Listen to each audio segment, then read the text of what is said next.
Hello students, class 11th physics vector को आगे continue करते हैं। ये वेक्टर का लेक्चर नंबर 17 है। इससे पिछले लेक्चर में हम आपको dot product of two vectors या scalar product of two vectors पढ़ा चुके थे। आज हम इसमें पढ़ने वाले हैं क्रॉस प्रोडक्ट या vector product of two vectors. तो इसके लिए लेट कर लेते हैं, हमारे पास टू वेक्टर्स। लेट कर लेते हैं कि two vectors are A vector and B vector, और theta angle between A vector and B vector. अब आपको याद तो होगा पीछे कि दो वेक्टरों के बिटवीन एंगल जो मेजर करते हैं या टेल टू टेल मेजर करते हैं या फिर हेड टू हेड मेजर करते हैं, लेकिन टेल हेड मेजर नहीं करते हैं। टेल टू टेल मेजर करेंगे, एक कर लो कोई सा भी, टेल टेल करेंगे हमेशा। तो दो वेक्टरों के tail to tail angle measure करते हैं, और ये जो एंगल होना चाहिए दो वेक्टरों के बिटवीन, ये या तो 0 से ग्रेटर होता है या 0 से इक्वल होता है। 180 डिग्री से लेस देन या 180 डिग्री के इक्वल। कभी भी दो वेक्टर के बिटवीन एंगल 180 डिग्री से ग्रेटर नहीं होता। ठीक है, ये हम पीछे रीड कर चुके थे। तो लेट, अब यहां पर हमसे टू वेक्टर लेट किए हैं, ए वेक्टर और ये वाला बी वेक्टर। तो देखो इन दोनों के बिटवीन ये टेल टू टेल एंगल है और ये वाला एंगल 180 डिग्री से बड़ा है। सो ये वाला एंगल नहीं लेंगे, स्मॉल एंगल लेते हैं हम हमेशा। तो स्मॉल एंगल आपका ये है, तो small angle is equal to theta. Tail tail measure कर रहे हैं, ठीक है। अब इन दोनों वेक्टरों का हमें क्रॉस प्रोडक्ट करना है। तो देखो पीछे थोड़ा सा रिवाइज कर रहा हूं कि अगर हम एक वेक्टर का मल्टीप्लिकेशन अनदर वेक्टर से करते हैं, एक वेक्टर का मल्टीप्लिकेशन किसी अनदर वेक्टर से करें, तो ऑब्टेन होने वाली जो क्वांटिटी है वो स्केलर भी हो सकती है और वेक्टर भी हो सकती है।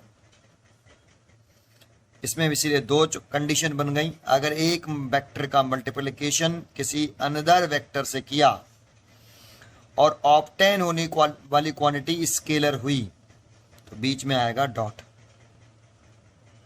और इसको हम बोलते हैं इसीलिए डॉट प्रोडक्ट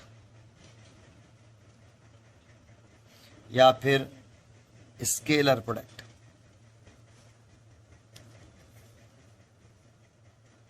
इसके एग्जाम्पल्स में लिखें, जैसे A vector dot B vector. इन दोनों का मल्टीप्लिकेशन से अगर बीच में डॉट लगाया तो स्केलर आएगी। तो इसका मतलब ये क्वांटिटी पूरी कैसी है, स्केलर या वेक्टर? तो स्केलर। इसीलिए इसकी कोई डायरेक्शन नहीं होगी। इस A vector dot B vector की जब ये स्केलर क्वांटिटी है तो इसकी कोई डायरेक्शन नहीं होगी। इसीलिए हम फॉर्मूला लिखते थे A vector dot B vector is equal to A B cos theta. ऐसे, या आप ऐसे लिख सकते थे A vector dot B vector, first vector का मैग्नीट्यूड या modulus, modulus of A vector बोल दो या magnitude of A vector, modulus of B vector, और कॉस ए और बी के बिटवीन एंगल थीटा। ये डॉट प्रोडक्ट का फॉर्मूला था। अब देखो यहां मैग्नीट्यूड मैग्नीट्यूड मैग्नीट्यूड, तो इसकी कोई डायरेक्शन नहीं है, इसीलिए ये क्वांटिटी कैसी है, स्केलर है। एक दूसरा हमने इसमें एग्जाम्पल जो दे सकते थे, हमने पीछे एग्जाम्पल दिए थे, पीछे पाया था, ठीक है। इसको आगे बढ़ते हैं।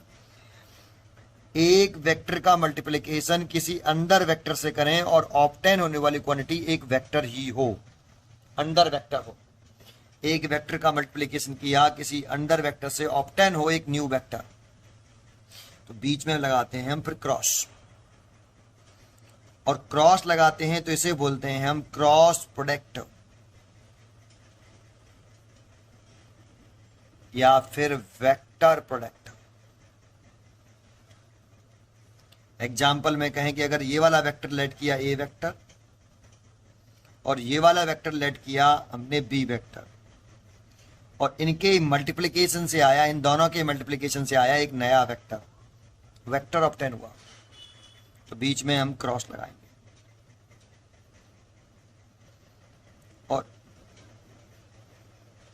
इस पूरे का नेम है, ये एक वेक्टर क्वांटिटी ऑब्टेन हो रही है तो इसका मैग्नीट्यूड भी होगा और डायरेक्शन भी होगी।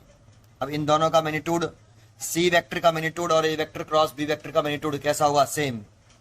और डायरेक्शन भी कैसी होगी? सेम। भाई ये दोनों इक्वल हैं, ये पूरा इसी के तो इक्वल है, इन दोनों के मल्टीप्लिकेशन से यही तो ऑब्टेन हुआ है। तो इसको बोलते हैं हम cross product of two vectors A and B, या vector product of A and B, इसका नेम होगा। ठीक है, अब इसी के फॉर्मूले पर विचार करें, किसका फॉर्मूला क्या होगा? तो A vector cross B vector is equal to, जो फर्स्ट वेक्टर है इसका magnitude modulus of first vector, या इसे बोल सकते हो magnitude of A vector, magnitude of A vector, किसी भी वेक्टर का मैग्नीट्यूड बोल दो, या modulus of A vector is equal to A, आप ऐसे लिख सकते हो इसको। ऐसे सेकंड वेक्टर का मैग्नीट्यूड बी वेक्टर का मॉडुलस, यहाँ पे मॉडुलस वेक्टर भी लगाएं, मॉडुलस लगाया मैग्नीट्यूड, बी वेक्टर का modulus is equal to B sine theta, यहाँ theta angle between A vector and B vector, जो भी दो वेक्टर यहाँ लिखें उनके between angle tail to tail और स्मॉल एंगल लिखते हैं। ठीक है, अब एक बताओ, इसको आगे बढ़ाया तो इसे लिखा ए बी साइन थीटा, ये आया ए वेक्टर क्रॉस बी वेक्टर। क्या ये फॉर्मूला करेक्ट है बेटा? अगर इतना लिखते हैं तो ये फॉर्मूला भी रॉन्ग है। अभी इसमें इन दोनों का क्रॉस प्रोडक्ट किया तो ऑब्टेन होने वाली क्वांटिटी एक वेक्टर होनी चाहिए, लेकिन यहाँ तो ओनली मैग्नीट्यूड है, ए वेक्टर का मैग्नीट्यूड, बी वेक्टर का मैग्नीट्यूड और साइन थीटा। इधर डायरेक्शन नहीं है, ओनली मैग्नीट्यूड लिखा हुआ है। तो इसीलिए डायरेक्शन को रिप्रेजेंट करने के लिए एक यूनिट वेक्टर और आता है, एन कैप। डायरेक्शन को रिप्रेजेंट करने के लिए एक यूनिट वेक्टर। आपको पीछे भी मैंने बताया कि अगर कोई चीज पूछे आपसे कि यूनिट वेक्टर क्या रिप्रेजेंट करता है, तो यूनिट वेक्टर, कोई सा भी यूनिट वेक्टर हो उसका मैग्नीट्यूड तो 1 होता है। जैसे ये एन कैप है, इसका मैग्नीट्यूड तो 1 होगा, इसका मैग्नीट्यूड 1, और इसका जो A B sine theta magnitude है तो 1 का multiply A B sine theta से करेंगे तो इसका magnitude A B sine theta ही रहेगा। तो फिर ये एन कैप रिप्रेजेंट क्या करता है? तो ये एन कैप डायरेक्शन को रिप्रेजेंट करता है, किसी अंडर वेक्टर की डायरेक्शन को। अंडर वेक्टर कौन? ये वाला वेक्टर। देखो आप इसे वेक्टर को लिख सकते हो सी वेक्टर, आप यहां सी वेक्टर लिख दोगे अगर, तो ये फॉर्मूला बनेगा ऐसे सी वेक्टर, क्योंकि A vector cross B vector is equal to C vector, तो C vector is equal to लिख सकते हो आप ए बी साइन थीटा और ये एन कैप। तो ये एन कैप इस सी वेक्टर की डायरेक्शन को रिप्रेजेंट करेगा, इन दोनों की डायरेक्शन सेम हो, डायरेक्शन कैसी? सेम। बहुत ही पावरफुल पॉइंट। या फिर आप ये कह सकते हो सी वेक्टर है कौन? ए वेक्टर क्रॉस बी वेक्टर, तो इस ए क्रॉस बी की डायरेक्शन, ए वेक्टर क्रॉस बी वेक्टर की डायरेक्शन और इस एन कैप की डायरेक्शन सेम होगी, डायरेक्शन सेम होगी, डायरेक्शन सेम। तो ये एन कैप किसकी डायरेक्शन को रिप्रेजेंट करेगा? ए वेक्टर क्रॉस बी वेक्टर की डायरेक्शन को, क्योंकि इन दोनों के मल्टीप्लिकेशन से एक नया वेक्टर आता है सी वेक्टर, इस नए वेक्टर की डायरेक्शन को रिप्रेजेंट करेगा, दैट मीन सी वेक्टर की डायरेक्शन को रिप्रेजेंट करेगा। तो ये यूनिट वेक्टर लगाना जरूरी है। तो A vector cross B vector का जो फॉर्मूला आपने लिखा वो हमने लिखा A vector cross B vector is equal to, first vector का मैग्नीट्यूड आप इसे ए लिख सकते हो, सेकंड वेक्टर का मैग्नीट्यूड बी, और इन दोनों वेक्टर के बिटवीन एंगल थीटा, साइन लगाएंगे, और एन कैप। तो एक कंसेप्ट हमेशा याद रखो कि एक कंसेप्ट ये हुआ कि इसकी डायरेक्शन और इस पूरे की डायरेक्शन, ए वेक्टर क्रॉस बी वेक्टर की डायरेक्शन और इस एन कैप की डायरेक्शन सेम होगी। एक पॉइंट ये हो गया, डायरेक्शन कैसी? सेम।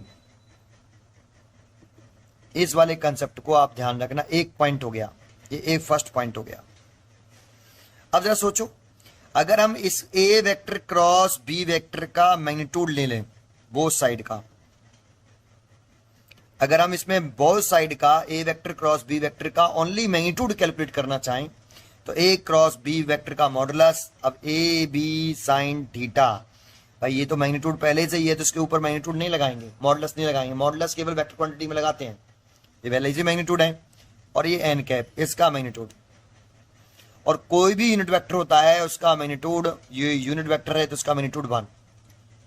सो इसे आप ऐसे लिख सकते हो A vector cross B vector is equal to, आप रिटर्न कर सकते हो इसे ए बी साइन थीटा का मॉडुलस। तो देखो अगर मॉडुलस लिखते हो तो वो ए बी साइन थीटा, तो ध्यान दो अगर आप A vector cross B vector लिख रहे हो तो A B sine theta N cap, क्योंकि इससे ऑब्टेन होने वाली क्वांटिटी वेक्टर क्वांटिटी होती है, उसमें magnitude as well as direction both होगा। सो इसमें एन कैप जरूर लगाना। लेकिन अगर आप मॉडुलस लिखते हो, A vector cross B vector का मॉडुलस लिखते हो, तो उसमें केवल ए बी साइन थीटा है ना। तो जरा सोचो जरा इस फॉर्मूले को, इस वाले फॉर्मूले को हम कैसे लिख सकते हैं। तो एक फॉर्मूला ये हो गया, इस पे ध्यान दो, इसमें मॉडुलस लगा हुआ तो केवल A B sine theta, N cap नहीं आएगा। बट अगर आप इसे A vector cross B vector is equal to A B sine theta N cap, तो देखो इस ए बी साइन थीटा की जगह पर हम क्या पुट कर सकते हैं, ये अगर हम पुट कर दें तो A vector cross B vector is equal to, इसकी जगह पे लिख सकते हैं modulus of A vector cross B vector. भाई ए बी साइन थीटा की जगह पे आप पुट कर सकते हो A vector cross B vector का मॉडुलस और मल्टीप्लाइड बाई एन कैप। तो ये वाला फॉर्मूला आपने कहीं देखा हुआ लग रहा है आपको? क्या ये वाला फॉर्मूला आपको कहीं पहले देखा हुआ लग रहा है? ऐसा लग रहा है कि हमने इसको फॉर्मूले को पढ़ा है? तो पढ़ा है, जानते हो ये यूनिट वेक्टर का फॉर्मूला है, ये यूनिट वेक्टर का फॉर्मूला। अगर हम ए वेक्टर लिखते थे तो जो भी वेक्टर यहां लिखा है उसका मैग्नीट्यूड लिखते थे, ए वेक्टर का मैग्नीट्यूड, ए वेक्टर तो ए वेक्टर का मैग्नीट्यूड, साथ में आता था एक यूनिट वेक्टर, और इस यूनिट वेक्टर की डायरेक्शन और इस ए वेक्टर की डायरेक्शन सेम होती थी, क्योंकि ये यूनिट वेक्टर इस ए वेक्टर की डायरेक्शन को रिप्रेजेंट करता है। तो आप इसमें डायरेक्शन कैसी, सेम। तो जरा देखो यहां ए वेक्टर ऐसे लिखते थे आप, ऐसे ए वेक्टर बराबर ए इंटू यूनिट वेक्टर, भाई इसको आप ऐसे लिख सकते हो, तो ये मॉडुलस के फॉर्म में लिखा हुआ है, ऐसे लिख सकते हो। तो और इन दोनों की डायरेक्शन कैसी, इसकी और इसकी डायरेक्शन सेम, तो वही तो लिखा हुआ है यहाँ पे। यहाँ ए वेक्टर है तो ए का वेक्टर का मॉडुलस है, साथ में यूनिट वेक्टर है। यहाँ ए वेक्टर क्रॉस बी वेक्टर है तो ए क्रॉस बी का मैग्नीट्यूड है, पूरे का मैग्नीट्यूड ही तो आ गया, साथ में एन कैप, तो इसकी और इसकी डायरेक्शन सेम इस वाले कंसेप्ट से, ठीक है। तो इसीलिए आप यहां लिख सकते हो N cap is equal to, अगर निकालना चाहो तो A cross B over A vector cross B vector का मॉडुलस, या फिर ऐसे A vector cross B vector divided by A cross B का मॉडुलस लिख सकते हैं हम ए बी साइन थीटा। ये देखो, ये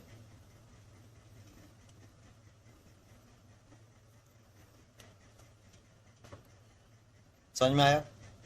ओके, तो आपने यहां देखो एक आपने सीखा, आप इस पे ध्यान दीजिए, एक तो ये और एक ये और एक ये, कुछ नहीं है, सेम ही है। अगर आप ध्यान से देखोगे तो ये सेम ही है, बस लिखने का तरीका देखिए उसे।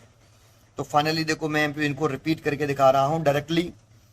एक होता है A vector cross B vector, इसे लिख सकते हो आप A B sine theta N cap, एक तो ये है।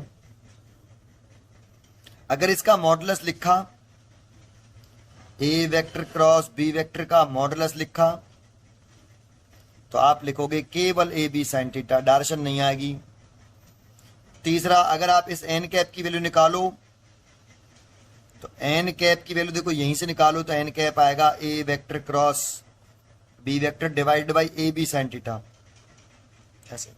और इस ए बी साइन थीटा की जगह पर आप क्या लिख सकते हो, देखो यहां लिख रहा है साफ साफ, ए बी साइन थीटा की जगह पर आप मॉडुलस लगा सकते हो, तो मॉडुलस ए वेक्टर क्रॉस बी वेक्टर। तो मैं देखो अभी डायरेक्टली इस सेंटेंस को मैं डायरेक्टली बोलूंगा, फिर आगे एक्सप्लेन करूंगा। यहां एन कैप के दो ही कंसेप्ट हैं, आपको बता दूं।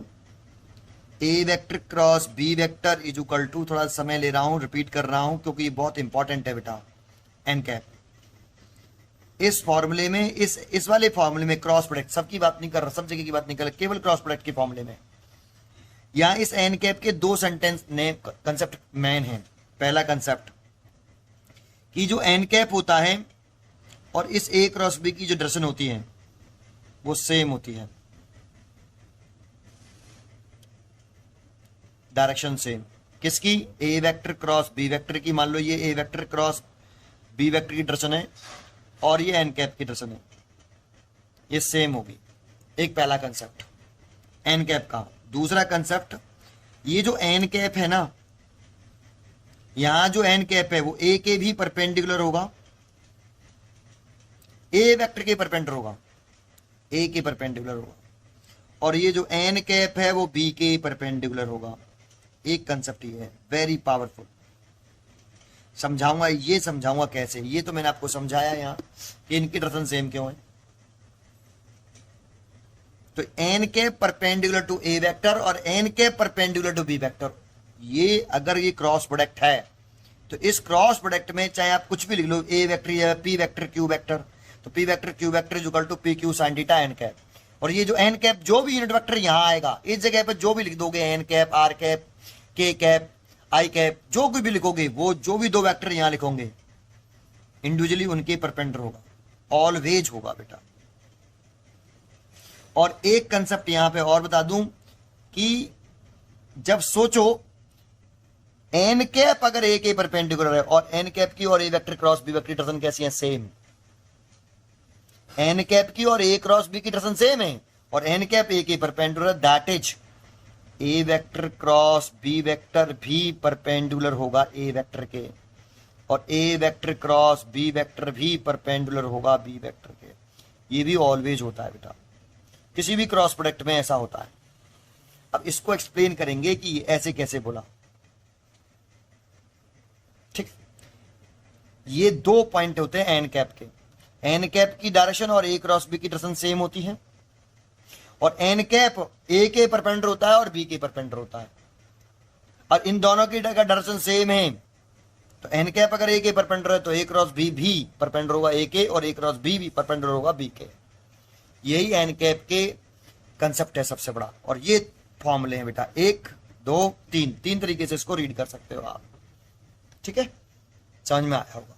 चलो आगे सुनते हैं, इसमें हम इसको अभी एक्सप्लेन करते हैं। ये कैसे बोला इसको समझाते हैं। ये बहुत पावरफुल पॉइंट है, ये निकल के आएगा डायरेक्शन से। जब हम ए क्रॉस बी की डायरेक्शन निकालेंगे उसके लिए रूल बताएंगे, राइट हैंड थंब रूल से ए क्रॉस बी की डायरेक्शन या राइट हैंड स्क्रू रूल से ए क्रॉस बी की डायरेक्शन निकालते हैं, तब ये सेंटेंस सामने आ जाएगा। लेकिन मेन पॉइंट यही है। ठीक है, अब अगर हम ए क्रॉस बी वेक्टर की डेफिनेशन लिखना चाहें, अगर हमसे कोई कहता है कि डिफाइन वेक्टर प्रोडक्ट या cross product of two vectors, तो हम डिफाइन कैसे करके आएंगे उसको? तो जरा सुनते हैं, पहले डेफिनेशन दिखते हैं। डेफिनेशन ऑफ वेक्टर प्रोडक्ट, और इसके लिए आपको फॉर्मूले की हेल्प लेनी पड़ेगी। अब देखो, पहले मैं डेफिनेशन लिखता जाता हूं फिर समझाता हूं आपको। The vector product, the vector product of two vectors is defined as the vector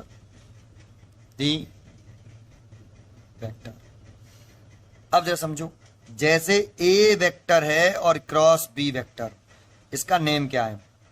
इसका ही नेम तो वेक्टर प्रोडक्ट है। तो देखो, इसका नेम लिख लिया, ये ए क्रॉस बी का नेम लिख लिया, the vector product of two vectors. A cross B का नेम लिख लेते हैं, the vector product of two vectors. अब ये मल्टीप्लाई करके क्या आता है? एक न्यू वेक्टर आता है। तो इज डिफाइंड एज किसके लिए यूज कर रहे हैं? इज इक्वल टू के लिए। The vector product of two vectors is defined as the vector, तो वेक्टर आया सी, वेक्टर तो आया सी। तो यहां से यहां तक की लाइन ये हो गई बेटा, ये लाइन लिख दी हमने बस केवल। इस पूरे का नाम हो गया vector product of two vector. Is equal to के लिए वर्ड यूज कर लिया, is defined as the vector, तो वेक्टर आ गया सी। ये जो वाला वेक्टर वर्ड है वो सी के लिए है। आगे बढ़े, whose magnitude, whose magnitude is equal to the product of the magnitudes of two vectors of two vectors, theta दो, of two vectors and sine of the angle between them। देखो अब आगे डेफिनेशन कैसे बढ़ाई। अभी हमने फॉर्मूला लिखा A vector cross B vector is equal to A B sine theta N cap. लेकिन बेटा आगे कह रहा है हुज मैग्नीट्यूड की बात कर रहा है। ये तो क्रॉस प्रोडक्ट का मैग्नीट्यूड और डायरेक्शन दोनों है, तो इसका मैग्नीट्यूड की बात कर रहे हैं। A vector cross B vector का मैग्नीट्यूड तो किसके बराबर आएगा, ए बी साइन थीटा के बराबर। एन कैप की वैल्यू कितनी हो जाएगी, 1। मॉडुलस ले लिया, उसकी वैल्यू 1। इसे आप चाहो तो सी वेक्टर का मैग्नीट्यूड भी कह सकते हो ऐसे, क्योंकि A cross B is equal to C vector, तो आप ए क्रॉस बी वेक्टर की जगह पर सी वेक्टर लिख सकते हो। तो सी वेक्टर का modulus A B sine theta, तो हुज मैग्नीट्यूड, तो इसका मैग्नीट्यूड ले लिया इस वाले वेक्टर, है ना, इज इक्वल टू लगा लिया। देखो ये वाला is equal to the product of magnitudes. तो देखो प्रोडक्ट कर रहे हैं किसके, ए और बी वेक्टर के, वो जो दो वेक्टर हैं उनके मैग्नीट्यूड का क्या कर रहे हैं, प्रोडक्ट। तो product of magnitudes of two vectors, product of magnitude of two vectors and sine of angle between them, sine of angle between them. तो देखो ये कंप्लीट हुआ कि नहीं हुआ। आगे देखो इसमें अभी तो केवल क्या बता दिया हमने, मैग्नीट्यूड के बारे में बोला, एंड हुज डायरेक्शन, क्योंकि ये सी वेक्टर है इसका मैग्नीट्यूड तो बता दिया हमने कि दोनों वेक्टर के मैग्नीट्यूड के प्रोडक्ट के और साइन एंगल बिटवीन देम, इन तीनों के प्रोडक्ट को क्या बोल रहे हैं हम, मैग्नीट्यूड बोल रहे हैं A vector cross B vector का। अब डायरेक्शन की बात करें तो whose direction is perpendicular to the plane of the two vectors। जो दो वेक्टर हैं वो जिस प्लेन में लाई कर रहे हैं उस प्लेन के परपेंडिकुलर। तो देखो मैंने अभी थोड़ी देर पहले आपको बताया कि ए क्रॉस बी की जो डायरेक्शन है और ए क्रॉस बी की जो डायरेक्शन है वो ए और बी दोनों के परपेंडिकुलर है, और ए और बी जो वेक्टर्स हैं आपके वो एक ही प्लेन में लाई कर रहे हैं। ए और B lies on the same plane. A और बी जैसे इस वाले प्लेन में लाई कर रहे हैं, तो ए और बी इसी प्लेन में लाई कर रहे हैं, ए वेक्टर ये रहा और बी वेक्टर ये रहा। तो मैंने बताया था अभी आपको, बिना डायरेक्शन के बताया, डायरेक्टली बता दिया, समझाऊंगा कैसे। ए वेक्टर क्रॉस बी वेक्टर इस ए के भी परपेंडिकुलर होता है और बी के भी परपेंडिकुलर होता है। तो ए क्रॉस बी की डायरेक्शन जो दिखाओगे आप, या तो इस प्लेन के परपेंडिकुलर ऊपर की तरफ दिखाओगे या इस प्लेन के परपेंडिकुलर नीचे की तरफ दिखाओगे। दो डायरेक्शन पॉसिबल है, लेकिन होंगी वो ए और बी के दोनों के परपेंडिकुलर। किसकी, ए वेक्टर क्रॉस बी वेक्टर की जो डायरेक्शन शो करोगे वो एक ए वेक्टर के और बी वेक्टर के दोनों के परपेंडिकुलर होगी, या तो नीचे की तरफ इस जिस प्लेन में ये लाई कर रहे हैं उस प्लेन के परपेंडिकुलर नीचे की तरफ, या इस प्लेन के परपेंडिकुलर ऊपर की तरफ। ठीक है, अभी इसको हम समझेंगे, डायरेक्शन को समझेंगे एक रूल की हेल्प से, राइट हैंड थंब रूल की हेल्प से। अभी समझाता हूं थोड़ी देर में। इतना समझ में आया आपको? पहले तो पहले आपको डेफिनेशन लिखनी हो तो आप ये डेफिनेशन लिख सकते हो, और उम्मीद करता हूं आपको ये समझ में आई होगी। अगर डायरेक्शन समझ में नहीं आई है कि ऐसे कैसे बोल दिया, और ये सेंटेंस अगर आपको क्लियर नहीं हुआ है कि ये कैसे हुआ परपेंडिकुलर, तो अभी इसे समझाते हैं। डायरेक्शन के बारे में बात कर रहे हैं अब आगे। ठीक है, तो जो डेफिनेशन हो गई, फॉर्मूला हो गया, एन कैप के बारे में बात हो गई, अब बात कर रहे हैं डायरेक्शन की। ये बहुत ही इंपॉर्टेंट पार्ट है इसका, determining the direction of A vector cross B vector. Direction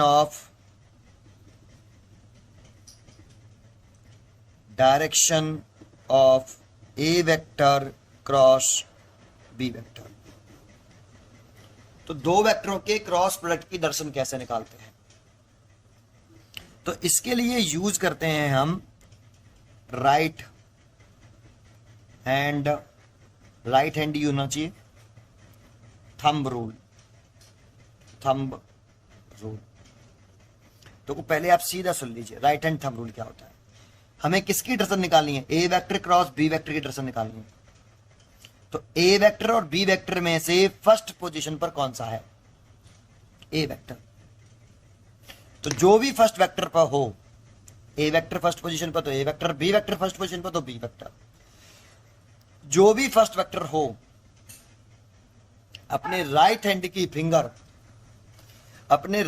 की फिंगर को फर्स्ट वेक्टर की डायरेक्शन में रखना है।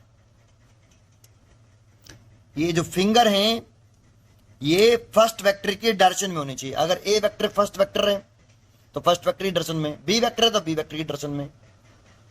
ए वेक्टर है इस जगह पर ए क्रॉस बी, तो फर्स्ट पोजीशन पर कौन है? ए वेक्टर, तो ए वेक्टर की डायरेक्शन में रखना है पहला। दूसरा, अपनी फिंगर को इस तरीके से रखना है, अपने हैंड को इस तरह से रखना कि आपकी फिंगर घूमे, रोटेट करें, कर्ल करें फर्स्ट वेक्टर से सेकंड वेक्टर की तरफ स्मॉल एंगल से घूमनी चाहिए। फर्स्ट वेक्टर से आपकी फिंगर को कर्ल करना है सेकंड वेक्टर के टूवर्ड्स स्मॉल एंगल से।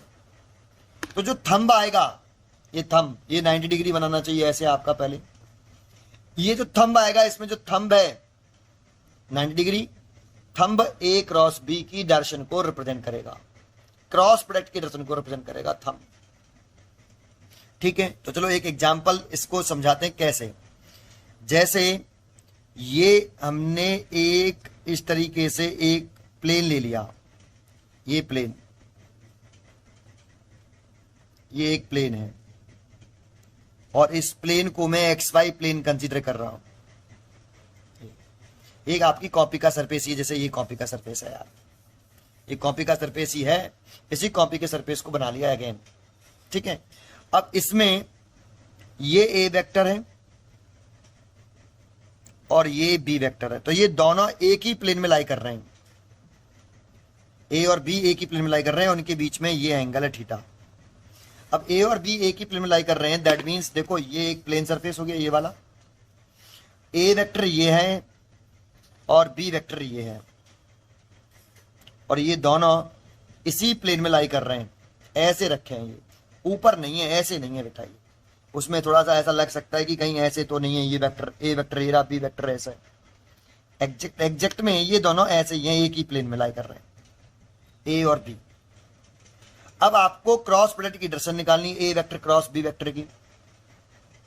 तो अभी मैंने बताया था कि जो क्रॉस प्रोडक्ट होता है वो ए के भी परपेंडिकुलर होता है और बी के भी परपेंडिकुलर होता है। तो A vector cross B vector जो होगा वो ए के भी परपेंडिकुलर होगा और बी के भी परपेंडिकुलर होगा। तो ए और बी दोनों के परपेंडिकुलर कैसे बना सकते हो आप डायग्राम में? तो ए और बी दोनों के अगर हम परपेंडिकुलर बनाएं तो या तो डायरेक्शन जो है ए क्रॉस बी की डायरेक्शन, मान लो ये जो व्हाइट दिख रहा है ये हेड है ना, ये आपका एरो हेड, ये वाला ये एरो हेड है। तो या तो ए क्रॉस बी की डायरेक्शन ऐसे आएगी ऊपर की तरफ, प्लेन ऑफ पेपर के परपेंडिकुलर ऊपर की तरफ, जो ए के भी परपेंडिकुलर होगी और बी के भी परपेंडिकुलर होगी। या एरो हेड की डायरेक्शन, ये एरो हेड है व्हाइट वाला, तो ये एरो हेड नीचे भी हो सकता है ऐसे डाउनवर्ड, अभी भी तो ए वेक्टर के परपेंडिकुलर और बी के भी परपेंडिकुलर। अब ये एग्जैक्ट कैसे मालूम पड़ेगा कि A vector cross B vector की जो डायरेक्शन होगी वो ए और बी के परपेंडिकुलर तो होगी, एग्जैक्ट कैसे मालूम पड़ेगा? ऊपर की तरफ होगी या वर्टिकली अपवर्ड या डाउनवर्ड? तो ये मालूम पड़ेगा राइट हैंड थंब रूल से। और राइट हैंड थंब रूल कहता है कि आप जो फर्स्ट वेक्टर है, जैसे ये ए फर्स्ट वेक्टर है, ये सेकंड वेक्टर है, तो अपने फिंगर को फर्स्ट वेक्टर की डायरेक्शन में रखो। तो देखो मैंने फर्स्ट वेक्टर की डायरेक्शन में रख लिया, ये फर्स्ट वेक्टर ए थोड़ा सा साइड करके दिखा रहा हूं जैसे आपको पेन भी दिखाई दे, है ना। पेन को देखो फर्स्ट वेक्टर, ये ए वेक्टर और ये बी वेक्टर, पेन पर ध्यान दीजिए। अब फर्स्ट वेक्टर से अपने फिंगर को कर्ल करना है सेकंड वेक्टर के टूवर्ड्स, तो देखो ऐसे रखोगे तो कर्ल कर गया ए से बी, छोटे एंगल से। भाई ये तो छोटा एंगल हुआ, ये छोटा एंगल हो गया ये। अगर ऐसे घुमाते तो ये बड़ा एंगल हो जाता। अगर आप अपने फिंगर को अगर ऐसे रखते ऐसे, तो अगर ऐसे घुमा देते ऐसे करके नहीं, तो ये ए से बी ऐसे घूमता तो बड़े एंगल से घूम रहा है, और ऐसे रख के छोटे एंगल से घूम रहा है। ए से बी घुमाना है बट ए टू बी आया, तो इसीलिए ए क्रॉस बी की जो दर्शन आई वो छोटे एंगल से ए से बी की तरफ आपकी फिंगर कर्ल करनी चाहिए, फर्स्ट वेक्टर से सेकंड वेक्टर के टूवर्ड्स, तो फर्स्ट वेक्टर से सेकंड वेक्टर की तरफ टूवर्ड्स कर रही है, और स्मॉल एंगल से करनी चाहिए। अगर ऐसे करते तब भी हमारी फिंगर कर्ल कर रही है ए टू बी, लेकिन बड़े एंगल से कर रही है, बड़ा एंगल से कर्ल नहीं करते। ए से बी छोटे एंगल से, किधर आ रहा है थंब ऊपर, तो ए क्रॉस बी की दर्शन जो आएगी वो वर्टिकली अब बढ़ाएगी ऐसे ऊपर की तरफ। अब ऊपर की तरफ आएगी तो बताओ जरा बेटा, इसको बना सकते हैं इस प्लेन ऑफ पेपर पर? अब दर्शन कैसे दिखाएं? यहां ऐसे बनेगा ही नहीं पेन से, तो ये बनेगा नहीं, तो इसीलिए इसको एक डॉट से रिप्रेजेंट कर सकते हैं। आप डॉट बना दीजिए यहां, और डॉट बना के इस पे एक गोला बना दीजिए। ये जो है डॉट बताता है प्लेन ऑफ पेपर के परपेंडिकुलर आउटवर्ड, ऐसे। अगर ऐसे बनाएंगे तो इसका मतलब है perpendicular to plane, perpendicular to the plane and outward. और अगर क्रॉस बनाते हैं तो perpendicular to the plane downward, तो ये बाहर की तरफ आ रहा है इसलिए आउटवर्ड डॉट बनाया।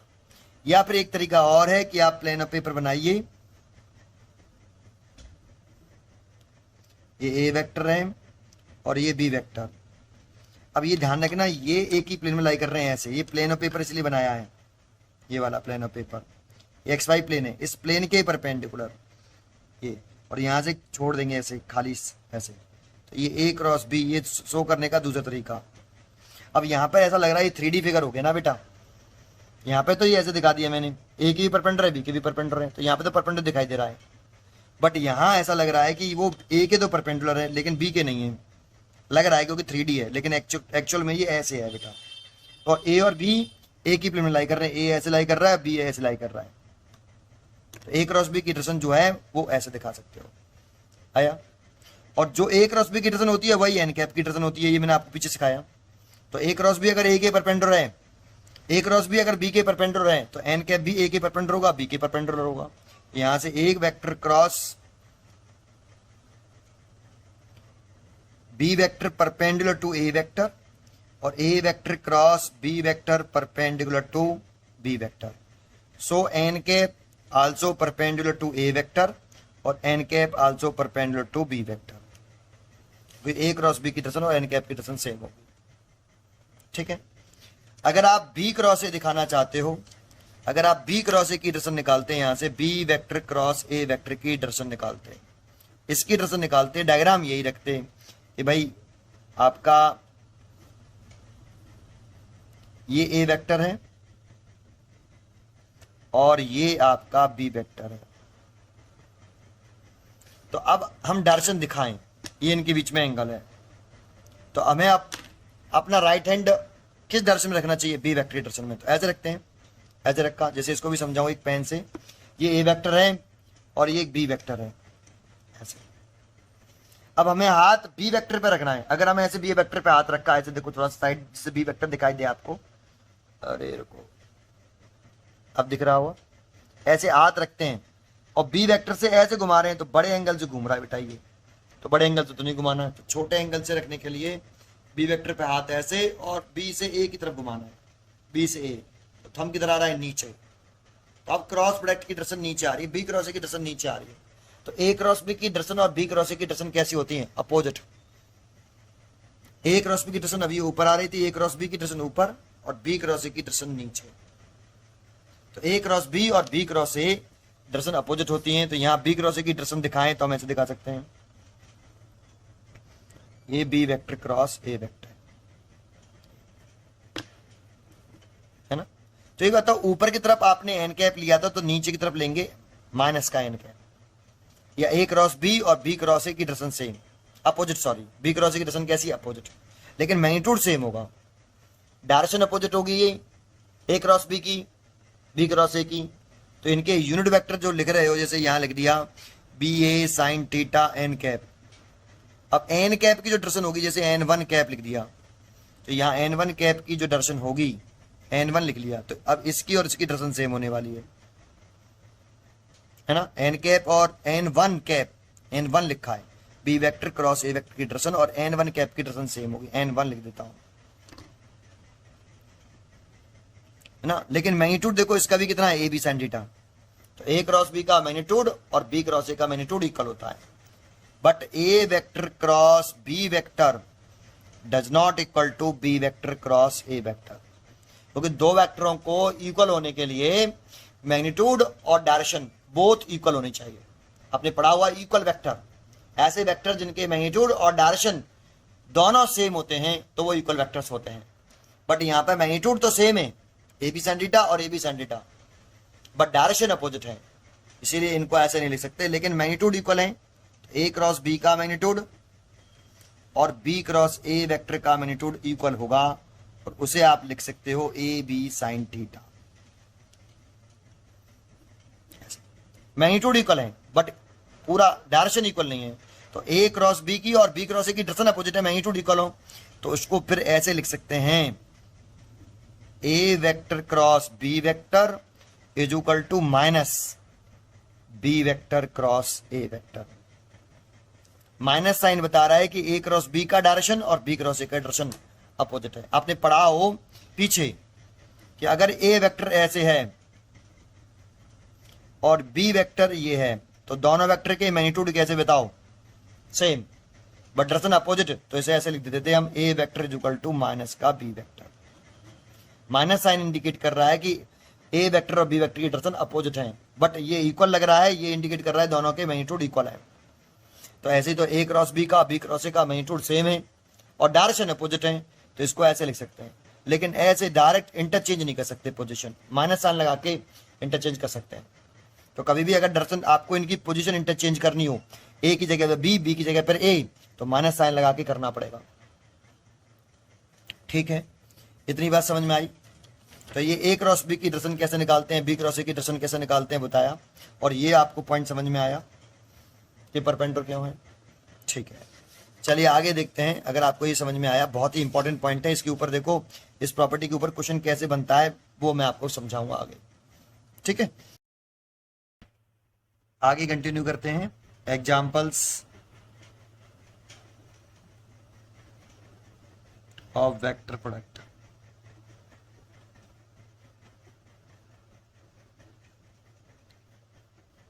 वेक्टर प्रोडक्ट, केवल वेक्टर प्रोडक्ट। इसके आपको एग्जाम्पल लर्न करने चाहिए, और ये न्यूमेरिकल करने में, क्रॉस प्रोडक्ट के न्यूमेरिकल करने में आपकी हेल्प करते हैं और इम्पॉर्टेंट होते हैं काफ़ी।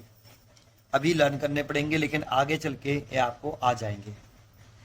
जैसे पहला एग्जाम्पल है आपका, टॉर्क इक्वल्स टू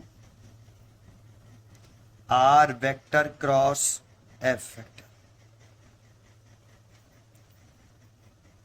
इनके नेम याद होने चाहिए। इस जगह पर इसका नेम है टॉर्क, और ये एक वेक्टर क्वांटिटी होती है। इसका एक और नेम होता है moment of force, moment of force is equals to R vector. ये परपेंडिकुलर डिस्टेंस होती है रोटेशनल एक्सिस से फोर्स ऑफ, जो ये फोर्स है इसकी लाइन ऑफ एक्शन के बिटवीन। लेकिन अभी अल्पलाल इसे आप डिस्प्लेसमेंट वेक्टर कह दो। जब हम आगे पढ़ेंगे तब इसका नेम, रियल नेम बताएंगे। अभी आप इसे डिस्प्लेसमेंट वेक्टर कह दीजिए। क्रॉस एफ इज फोर्स, तो फोर्स एक वेक्टर क्वांटिटी है, डिस्प्लेसमेंट भी एक वेक्टर क्वांटिटी है, और टॉर्क भी एक वेक्टर क्वांटिटी है। लेकिन आप ये ध्यान रखना, इसको tau vector is equal to F vector cross R vector मत लिखना। अभी मैंने आपको बताया कि A vector cross B vector does not equal to B vector cross A vector. A cross B, B cross A के इक्वल नहीं होता। आर क्रॉस एफ ये सही है और एफ क्रॉस आर ये रॉन्ग है। सर ऐसा क्यों किया? तो देखो इसके लिए मैं एक सेपरेट वीडियो बनाऊंगा अलग से और उसमें आपको ये बताऊंगा कि आर क्रॉस एफ क्यों करेक्ट है और एफ क्रॉस आर क्यों रॉन्ग है। अभी आप ये कॉन्सेंट्रेट करिए कि R cross F is equal to torque vector, ये राइट है और ये रॉन्ग है। ठीक है, एक सेकंड इसका दूसरा एग्जांपल देखें तो आप एल वेक्टर को एंगुलर मोमेंटम बोलते हैं। एल वेक्टर का नेम है यहाँ एंगुलर मोमेंटम जो एक वेक्टर क्वांटिटी है is equal to R vector cross F vector. R vector को डिस्प्लेसमेंट वेक्टर कंसिडर कर लें और F is force. R cross P होता है, sorry P vector, R cross P. अब यहां आर वेक्टर तो आप डिस्प्लेसमेंट ही मान लो, ये भी रोटेशनल एक्सेस से पी की line of action, linear momentum की जो लाइन ऑफ एक्शन होती है वहां तक की डिस्टेंस होती है, डिस्प्लेसमेंट ही कह देते हैं। अभी आगे रीड करेंगे रोटेशनल मोशन में तब पढ़ेंगे इसको। आर का name displacement vector cross, P का नेम है लीनियर मोमेंटम। आप चाहो तो ओनली इसे मोमेंटम भी लिख सकते हो, लीनियर मोमेंटम या ओनली मोमेंटम। अब देखो यहां टॉर्क का दूसरा नेम था मोमेंट ऑफ फोर्स। देखो आर क्रॉस एफ था, तो जब आर क्रॉस एफ था तो यहाँ एफ का नेम फोर्स था, तो फोर्स था इसीलिए से मोमेंट ऑफ फोर्स। ऐसे ये L vector R cross P vector, तो P is a linear momentum, इसीलिए इसका दूसरा नेम क्या लिख सकते हो बताओ, सोचो। इसका दूसरा सेकंड नेम लिख सकते हैं यहाँ moment of linear momentum. Linear momentum का मोमेंट ऑफ लीनियर मोमेंटम। देखो R cross P, P is a linear momentum, L is a angular momentum. इसका सेकंड नेम लिख सकते हो एंगुलर मोमेंटम का आप मोमेंट ऑफ लीनियर मोमेंटम। जैसे torque का सेकंड नेम लिख रहे हो मोमेंट ऑफ फोर्स, यहाँ फोर्स इसीलिए मोमेंट ऑफ फोर्स, यहाँ मोमेंटम इसीलिए मोमेंट ऑफ लीनियर मोमेंटम। ये आर क्रॉस पी याद करना, पी क्रॉस आर रॉन्ग। तीसरा लीनियर वेलोसिटी वी वेक्टर। अब देखो यहां बड़ा अजीब हुआ, omega vector cross R vector. अभी तो आर क्रॉस पी किया, आर क्रॉस एफ किया, अब ओमेगा क्रॉस आर कर दिया। यहां V is a linear velocity, आप चाहो तो आप लीनियर वर्ड उठा के केवल वेलोसिटी लिख सकते हो, is equal to omega angular velocity. और इस जगह पे ये रेडियस वेक्टर होता है multiplied by R is a radius vector. R का नाम रेडियस वेक्टर, एंगुलर वेलोसिटी, और ये सब वेक्टर क्वांटिटियां हैं। ओमेगा क्रॉस आर लिखते हैं, आर क्रॉस ओमेगा रॉन्ग होगा, यहां पर आर क्रॉस ओमेगा रॉन्ग होगा, यहां पी क्रॉस आर रॉन्ग होगा। R cross P right, P cross R wrong, यहां ओमेगा क्रॉस आर राइट और आर क्रॉस ओमेगा रॉन्ग। अब इसी के ऊपर मैं अलग से एक वीडियो बनाऊंगा, तब आपको समझाऊंगा, ठीक है। इसके लिए आपको दो चीजें सीखना जरूरी है। एक तो एंगुलर वेलोसिटी जो होती है इसकी दर्शन कैसे निकालते हैं, दूसरा क्रॉस प्रोडक्ट की दर्शन कैसे निकाली जाती है। तो क्रॉस प्रोडक्ट की दर्शन निकालना अभी मैंने सिखाई आपको, एंगुलर वेलोसिटी की दर्शन कैसे निकालते हैं वो मालूम होनी चाहिए, तब हम इस चीज को समझ सकते हैं। इसके लिए अलग से एक वीडियो बनाऊंगा, 15-20 मिनट की होगी, समझाने के लिए पूरा डिटेल में समझाऊंगा। अभी हाल फिलहाल के लिए एग्जाम्पल याद कीजिए, 4 एग्जाम्पल, ये क्रॉस प्रोडक्ट के एग्जाम्पल है। एक होता है magnetic force on charge particle, on moving charge particle, ये 12th में आएगा, लेकिन न्यूमेरिकल यहां आ जाता है। Magnetic force on moving charge particle, इसका वेक्टर फॉर्म लिखें तो एफ एम लिख देता हूं, इज इक्वल टू आई नहीं क्यू, चार्ज पार्टिकल है तो Q, V vector cross B vector. Charge एक स्केलर क्वांटिटी है यहाँ पे, ये तो मैग्नेटिक फोर्स हो गया, क्यू चार्ज हो गया जो कि एक स्केलर है, v वेलोसिटी है, मैग्नेटिक फील्ड है, b is a magnetic field. अब ये वेक्टर क्वांटिटी है, ये वेक्टर क्वांटिटी है, तो इन दोनों का क्रॉस प्रोडक्ट हो रहा है, दिख रहा है, v क्रॉस b, तो यहाँ क्रॉस प्रोडक्ट हो रहा है b cross v, v cross b, ये लर्न करना है। ये 4 एग्जाम्पल कम से कम याद कीजिए, वैसे एग्जाम्पल तो बहुत सारे होते हैं, जैसे जैसे आप पढ़ते जाओगे फिजिक्स को तो आपको ये क्लियर हो जाएगा। कम से कम ये 4 एग्जाम्पल तो लर्न करिए ये आप, ठीक है। चलिए आगे बढ़ते हैं, अगला टॉपिक है इसमें प्रॉपर्टीज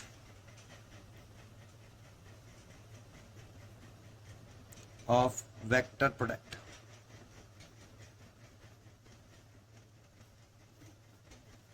वेक्टर प्रोडक्ट, तो फर्स्ट प्रॉपर्टी देखते हैं हम इसकी कि vector product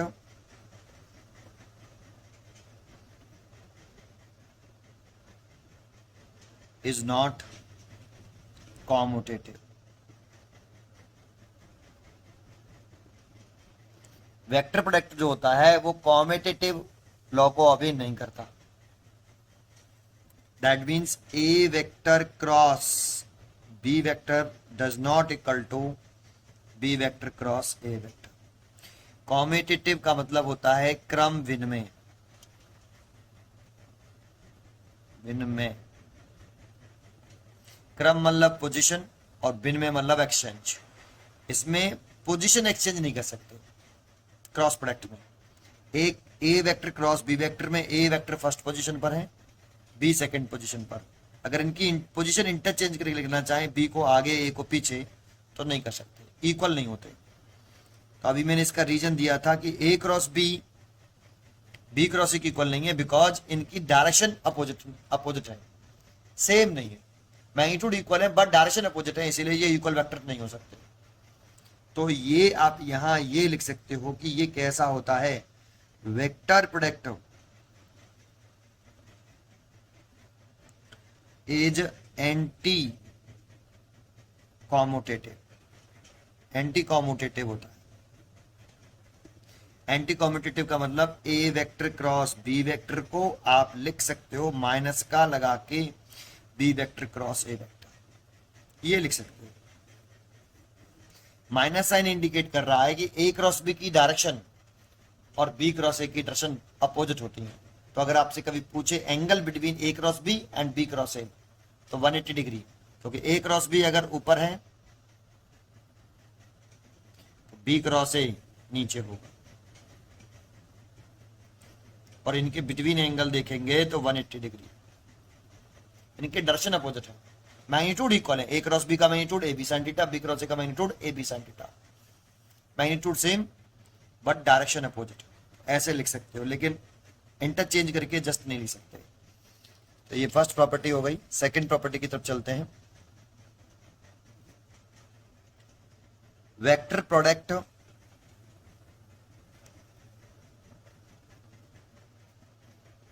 is distributive, is distributive,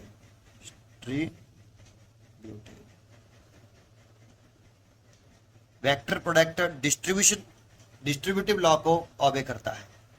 जैसे A vector cross B vector plus C vector,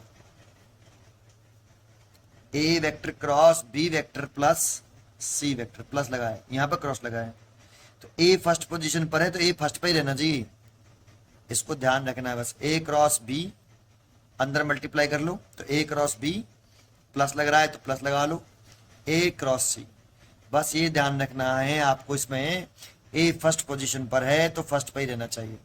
जैसे ये अगर ये ऐसे होता बेटा, B vector plus C vector cross A vector, अब डिस्ट्रीब्यूशन लॉ लगाइए, तो बी फर्स्ट पोजीशन पर है, ए सेकंड पोजीशन पर, ए का मल्टीप्लाई करिए तो B vector cross A vector लिखना है, क्योंकि बी पहली पोजीशन पर है और ए सेकंड पोजीशन पर। ऐसे इसका ए का मल्टीप्लाई करेंगे तो plus C vector cross A vector. तो क्रॉस प्रोडक्ट में जो पहली पोजीशन पर है उसी को फर्स्ट पोजीशन पर रखना है। हाँ, बाद में अगर आपको चेंज करना है तो चेंज कर सकते हो, जैसे इसकी पोजीशन इंटरचेंज करनी है तो माइनस लगा के B vector cross A vector कर सकते हो, और इसकी भी पोजीशन इंटरचेंज करनी तो मास लगा के सी वेक्टर क्रॉस ए वेक्टर कर सकते हो, करना चाहो तो, ठीक है नहीं। अगर पोजीशन इंटरचेंज करनी हो तो माइनस साइन लगाना पड़ेगा, ठीक है। ये डिस्ट्रीब्यूशन लॉ हो गया आपका, ये दूसरी प्रॉपर्टी हो गई इसकी, सेकंड प्रॉपर्टी, ठीक है। अगली प्रॉपर्टी देखते हैं थर्ड, तीसरी property. If A vector and B vectors are parallel, अगर दो वेक्टर पैरेलल हैं या फिर एंटी पैरेलल है, if vector A and B are anti parallel, are parallel या एंटी पैरेलल, पैरेलल पैरेलल कह दो या सेम डायरेक्शन में कह दो, या फिर anti parallel, that means opposite direction. लेकिन ए वेक्टर लेट कर लेता हूं पहले कि A vector does not equal to zero. A vector का मैग्नीट्यूड जीरो नहीं है, ए वेक्टर एक नॉन जीरो वेक्टर है और बी वेक्टर भी एक आपका नॉन जीरो वेक्टर है, बट ए वेक्टर और बी वेक्टर पैरेलल हैं या सेम डायरेक्शन में। तो सेम डायरेक्शन में होंगे, ऐसे हों या फिर ऐसे हों कि ए वेक्टर ए रहा और बी वेक्टर ए रहा, तो थीटा कितना 0 डिग्री। तो इस वाले केस में ए वेक्टर क्रॉस बी वेक्टर करें तो कितना आएगा, फॉर्मूला लगाएं, ए वेक्टर का मैग्नीट्यूड बी वेक्टर का मैग्नीट्यूड साइन 0 डिग्री और एन कैप। तो इसको तो आप ए लिख सकते हैं, इसको आप बी लिख सकते हैं। साइन 0 की वैल्यू आपकी 0 और एन कैप ये एन कैप, मल्टीप्लाई करेंगे तो पूरा कितना आ जाएगा 0।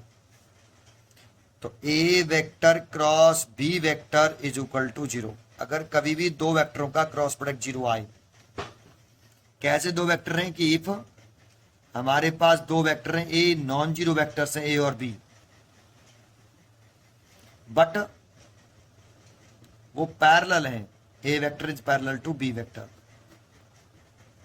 तो उनका जो क्रॉस प्रोडक्ट होगा वो 0 होगा। इस प्रॉपर्टी पे ध्यान दे लीजिए, उल्टी एंड सीधी दोनों तरीके से वैलिड होगी।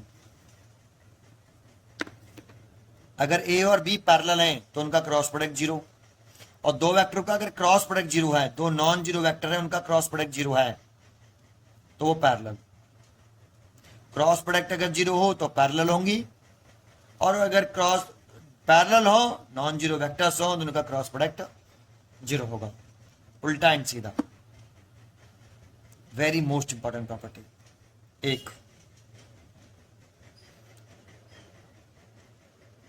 एंटी पैरेलल हो तो थीटा कितना होता, अगर ए और B is anti parallel, A vector and B vector are anti parallel, that means opposite direction, तो थीटा 180 डिग्री होगा। और इस वाले केस में भी A vector cross B vector का क्रॉस प्रोडक्ट करेंगे तो वो 0 ही आएगा, क्योंकि साइन 180 की वैल्यू भी 0 ही होती है। साइन 180 भी 0 और साइन 0 भी 0, ए वेक्टर क्रॉस बी वेक्टर इस वाले केस में भी 0 ही आएगा। इसमें अभी हमने दो वेक्टरों का क्रॉस प्रोडक्ट किया, इसी में दूसरा पॉइंट सुने, अगर हम ए वेक्टर का इटसेल्फ के साथ क्रॉस प्रोडक्ट करें, vector product of a vector with itself is a null vector, इसे जीरो वेक्टर कहें तो ज्यादा बेटर है, ऐसे जीरो वेक्टर, क्योंकि दो वेक्टरों का क्रॉस प्रोडक्ट से जो क्वांटिटी ऑब्टेन होती है वो हमेशा एक वेक्टर होती है, और वेक्टर होती है तो इसीलिए जीरो वेक्टर लिखे, इसीलिए तो जीरो वेक्टर की कल्पना की गई थी, इमेजिन किया गया था जीरो वेक्टर को, कि अगर दो वेक्टर का क्रॉस प्रोडक्ट करते हैं तो ऑब्टेन होने वाली क्वांटिटी एक वेक्टर होती है, तो वेक्टर होती है तो 0 आ रहा है, तो इसीलिए जीरो वेक्टर कहेंगे इसे। तो जीरो वेक्टर कहें तो ज्यादा बेटर रहता है कि जीरो वेक्टर आया साहब। अब vector product of a vector with itself a null vector. जैसे एक ही वेक्टर है हमारे पास, ए वेक्टर, फिर ये दूसरा भी यही वाला है, जैसे ये ए वेक्टर है हमारे पास, ओनली एक ही वेक्टर ये वाला, और दूसरा वाला भी यही है। अगर ये फर्स्ट वाला वेक्टर भी यही है और सेकंड वाला वेक्टर भी यही है तो दोनों के बिटवीन एंगल कितना होने वाला, 0। तो क्या लिखेंगे, फॉर्मूला लगाओ, फर्स्ट वेक्टर का मैग्नीट्यूड ए वेक्टर का मैग्नीट्यूड, सेकंड वेक्टर का मैग्नीट्यूड ए वेक्टर का मैग्नीट्यूड, और इनके बीच में एंगल साइन 0, और यूनिट वेक्टर है इनके। साइन 0 की वैल्यू कितनी, 0। तो ये हो गया ए, ये हो गया ए, लेकिन ये 0 और ये एन कैप, तो ये 0 का मल्टीप्लाई करने वाले हैं तो सब 0 आने वाला है। Vector A vector cross A vector.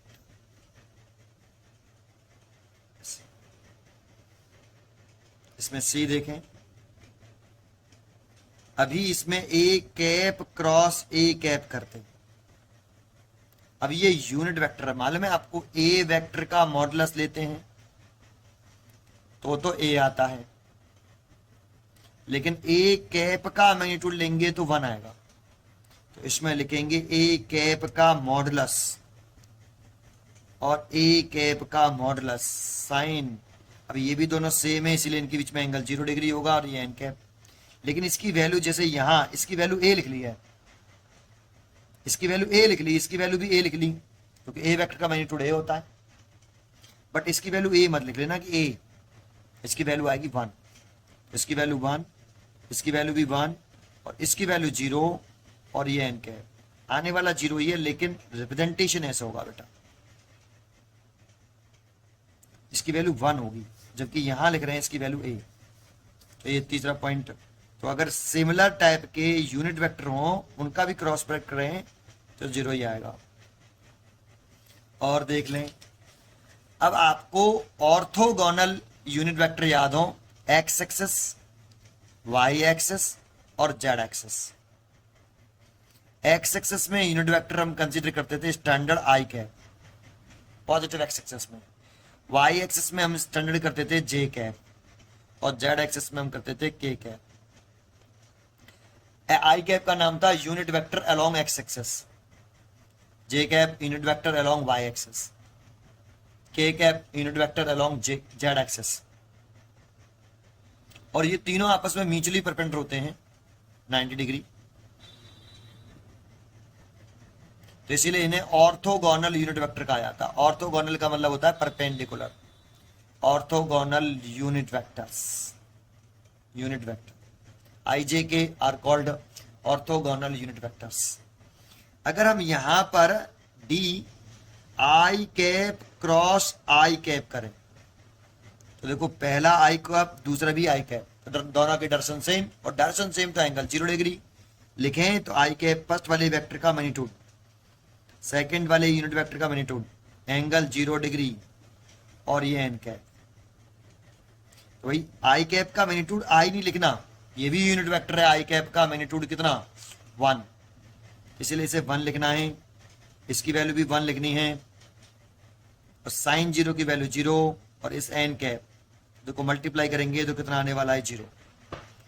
तो कभी भी सेम का साथ मल्टीप्लाई करें, चाहे वो वेक्टर हो, चाहे आपका यूनिट वेक्टर हो, चाहे ये ऐसा हो, 0 ही आता है, क्योंकि एंगल 0 डिग्री बनेगा।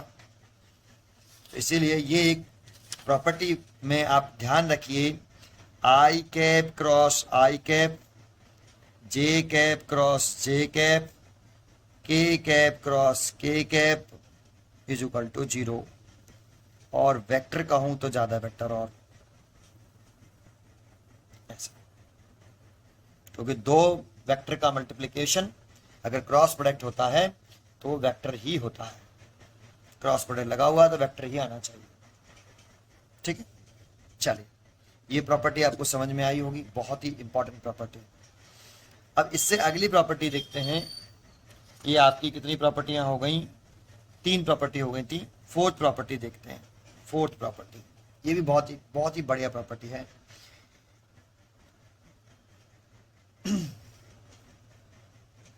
कि अगर आपके 2 वेक्टर्स हैं वो आपस में परपेंडिकुलर हैं। कैसे हैं? परपेंडिकुलर। जैसे लेट कर लिया कि हमारे पास एक वेक्टर ये है ए और दूसरा वेक्टर है ये बी, और A perpendicular to each other, theta कितना है 90 degree, A perpendicular to B, तब क्रॉस प्रोडक्ट कितना हुआ A vector cross B vector. तो फर्स्ट वेक्टर का मैग्नीट्यूड लिखेंगे ए वेक्टर का मॉडुलस, सेकंड वेक्टर का मॉडुलस लिखेंगे साइन 90 डिग्री लिखेंगे, और ये एन के,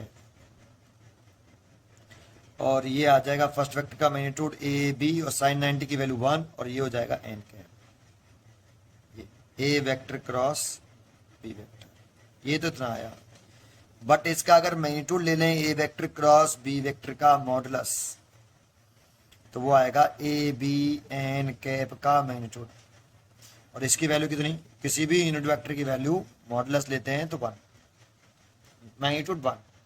तो A vector cross B vector का जो मैग्नीट्यूड होगा वो ए फर्स्ट वेक्टर के मैग्नीट्यूड और सेकंड वेक्टर के मैग्नीट्यूड के प्रोडक्ट के इक्वल होगा। दो वेक्टरों का क्रॉस प्रोडक्ट इक्वल होता है दोनों वेक्टर के मैग्नीट्यूड के प्रोडक्ट के, लेकिन कब, जब ए और बी कैसे होते हैं परपेंडिकुलर, ए और बी अगर परपेंडिकुलर हो तब ऐसा होगा। इसमें इंपॉर्टेंट है अगली property 5, vector product, vector product of orthogonal, orthogonal unit vectors. Orthogonal मतलब ऐसे वेक्टर जो कैसे हो, परपेंडिकुलर हो, परपेंडिकुलर यूनिट वेक्टर। जैसे ये आपकी एक्स एक्सिस और ये वाली आपकी वाई एक्सिस। और देखो जेड एक्सिस ऐसे बना देते हैं, लेकिन एक्चुअल में ऐसे जेड एक्सिस नहीं होती, जेड एक्सिस ऐसे होती है बेटा, ऐसे एक्स ए वाई ए और जेड एक्सिस ऊपर की तरफ, प्लेन ऑफ पेपर के परपेंडिकुलर बाहर की तरफ, ऊपर की तरफ, लेकिन बना ऐसे दिए जेड एक्सिस। लेकिन जब भी हम सोचेंगे ना कुछ भी, तो जेड एक्सिस इधर नहीं होगी, जेड एक्सिस ऐसे, एक्स वाई, एक्स इधर, ये एक्स हो गई, ये वाई हो गई, ये रेड वाली पेन वाली वाई, एक्स वाई, और ये जेड, तीनों आपस में म्यूचुअली परपेंडिकुलर। जब कुछ भी सोचना है तो ऐसे सोचिए, बनाना है बना ऐसे सकते हो, 3D है ना, ठीक है। तो आप देखो एक्स एक्सिस में यूनिट वेक्टर होता है आई कैप, ये आई कैप, वाई एक्सिस में होता है जे कैप, और जेड एक्सिस में होता है के कैप।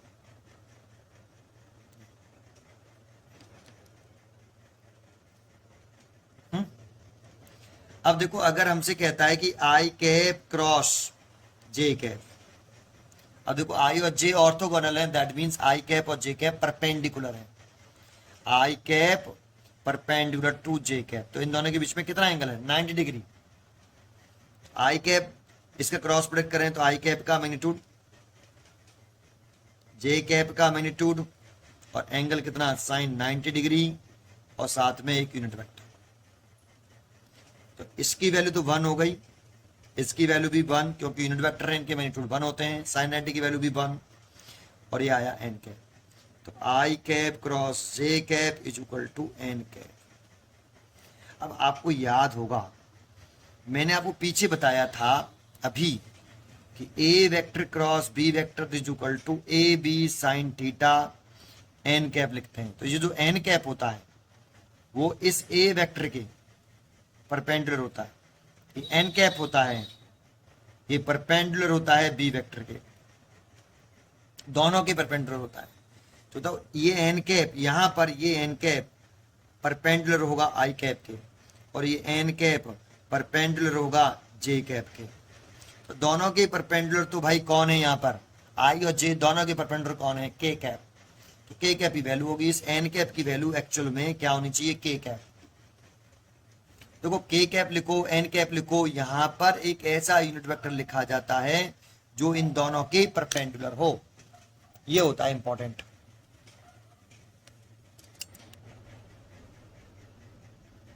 तो इसीलिए एन कैप यहाँ पर के कैप होना चाहिए, तभी तो आई और जे के परपेंडिकुलर होगा। लेकिन इसको निकालने का तरीका क्या होता है, या तो डायरेक्शन निकालिए आई क्रॉस जे की, तो आप आई पे हैंड रखिए वैसे, और छोटे एंगल से जे की तरफ कल कर दीजिए, तो ऊपर की तरफ आ रहा है थंब, और थंब ऊपर आ रहा है, तो आई ऊपर की तरफ क्या है, के कैप, अलोंग के कैप, तो यूनिट वेक्टर आएगा। ये किसकी direction I, I cap cross J cap की डायरेक्शन। और यहां पर एक ऐसा यूनिट वेक्टर लिखना है कि इस पूरे क्रॉस प्रोडक्ट की डायरेक्शन और इस एन कैप की डायरेक्शन कैसी हो, सेम हो। 2 पॉइंट होते हैं, एन कैप इस क्रॉस प्रोडक्ट के साथ तो सेम डायरेक्शन रखेगा, आई एन कैप जो होगा उसकी जो डायरेक्शन होगी वो सेम होगी किसके, आई कैप क्रॉस जे कैप की। और दूसरा पॉइंट होगा कि एन कैप जो होगा वो आई के परपेंडिकुलर होगा और एन कैप होगा वो जे के परपेंडिकुलर होगा। 2 पॉइंट होते हैं। तो देखो आप अगर राइट हैंड थंब रूल लगा रहे हो तो आई से जे की तरफ घुमाया छोटे एंगल से, तो थंब आया ऊपर, ये किसकी direction I, I cross J cap की, और आई क्रॉस जे कैप की जो डायरेक्शन आएगी वही एन कैप की डायरेक्शन होगी, तो एन कैप की डायरेक्शन भी ऊपर आई। और जबकि एक्चुअल में यूनिट वेक्टर होता है जेड एक्सिस में के कैप, ऊपर की तरफ यूनिट वेक्टर होता है के कैप, जेड एक्सिस होती है ना ऊपर की तरफ, तो जे ये जो एन कैप है ये के कैप होना चाहिए। और देखो ये के कैप की जो डायरेक्शन है वो इस आई कैप के भी परपेंडिकुलर है और के कैप की डायरेक्शन जे कैप के भी परपेंडिकुलर है। बट इसका एक सिंपल तरीका बताएं, ऐसे करना बहुत मुश्किल हो जाता है, इसका एक सिंपल तरीका बताते हैं कि हम क्रॉस प्रोडक्ट कैसे निकालते हैं, ऐसे नहीं निकालते बेटा, इसका शॉर्टकट बताते हैं। एक्चुअल में कहानी तो यही है, बट इसका एक सिंपल तरीका है।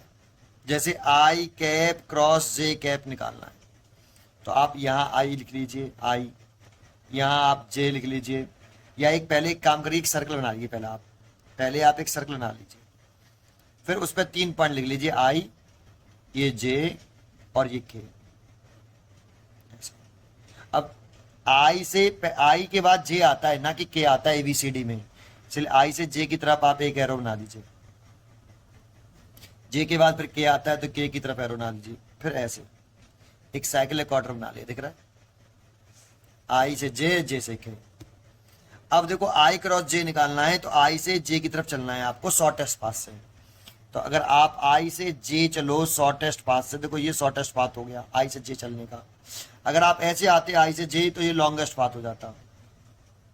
तो आप आई टू जे चलिए शॉर्टेस्ट पाथ से, तो आई टू जे चलिए शॉर्टेस्ट पाथ से। अगर आप इस एरो की डायरेक्शन में चल रहे हो और इसको लिखना है आपको के कैप, तो पॉजिटिव आएगा। अगर आप डायरेक्शन में चले तो पॉजिटिव आएगा और के कैप लिख देंगे। ठीक है, चलो एक समझ में आया। दूसरा अगर समझ में नहीं आया, दूसरा जे वेक्टर क्रॉस आई कैप, तो सर्कल ये रहने दो, आप जे से आई की तरफ चलोगे, जे से अगर आई चल रहे हो आप, जे से आई शॉर्टेस्ट पाथ से, इस वाले पाथ चलते हो लॉन्गेस्ट पाथ, जे से आई चले तो एरो के क्या चल रहे हैं, इस वाले एरो के। अब आप चल रहे हो जे से आई ऐसे, ऐसे नहीं चल रहे, तो आप इस एरो के क्या चल रहे हो, अपोजिट चल रहे हो तो माइनस आएगा, और क्या आएगा, जो बच जाता है वो लिख देते हैं के कैप। तो I cross J is equal to K cap, J cross I is equal to minus K cap. तीसरा देखिए थर्ड, अगर हम ऐसे लिखते I cap cross K cap, perpendicular होनी चाहिए पहले, तो ये केवल तब लगा सकते हैं ये वाला रूल जब परपेंडिकुलर हो। तो आई क्रॉस के, तो आई से के की तरफ चलो शॉर्टेस्ट पाथ से। तो देखो अगर इस वाले पाथ चले यहां से ऐसे तो ये लॉन्गेस्ट पाथ होगा, और इससे चले ऐसे तो ये शॉर्टेस्ट पाथ है, दिख रहा है। और एरो की कैसे चल रही है बेटा, ये एरो ऐसे लगा हुआ है और हम इसके जस्ट अपोजिट चल रहे हैं, और अपोजिट चल रहे हैं तो इसीलिए माइनस आएगा। क्या आएगा, जो बचा गया है जे। अगर हम क्या करते, के क्रॉस आई करते, तो के क्रॉस आई तो हम ऐसे चलते, के से आई शॉर्टेस्ट पाथ, एरो के डायरेक्शन में चल रहे हैं, डायरेक्शन में चल रहे हैं तो इसीलिए प्लस का आएगा जे कैप। अगर हम करते जे क्रॉस के, तो जे से के की तरफ चलना है शॉर्टेस्ट पाथ से, जेरा केरा शॉर्टेस्ट पाथ ये हो गया, ये शॉर्टेस्ट पाथ हो गया देखो, और एरो की डायरेक्शन में चले इसीलिए आई कैप प्लस का। के क्रॉस जे करते शॉर्टेस्ट पाथ से के से जे की तरफ चलना है, तो के से जे चलें, के से जे चलें शॉर्टेस्ट पाथ से, तो ये और एरो के अपोजिट डायरेक्शन में, इस वाले को छोड़ो, इसके अपोजिट डायरेक्शन में, सो नेगेटिव आएगा माइनस का आई कैप। तो आपको ये लेकिन ऐसा तभी लिख सकते हो जब ये दोनों, ये वाला रूल तभी लगा सकते हो जब दोनों आपस में परपेंडिकुलर हों, ऐसे परपेंडिकुलर हों और यूनिट वेक्टर हों खासकर, और आई जे के ऑर्थोगोनल यूनिट वेक्टर आई जे के में ऐसे ही बात चले तब कर सकते हो आप ऐसा।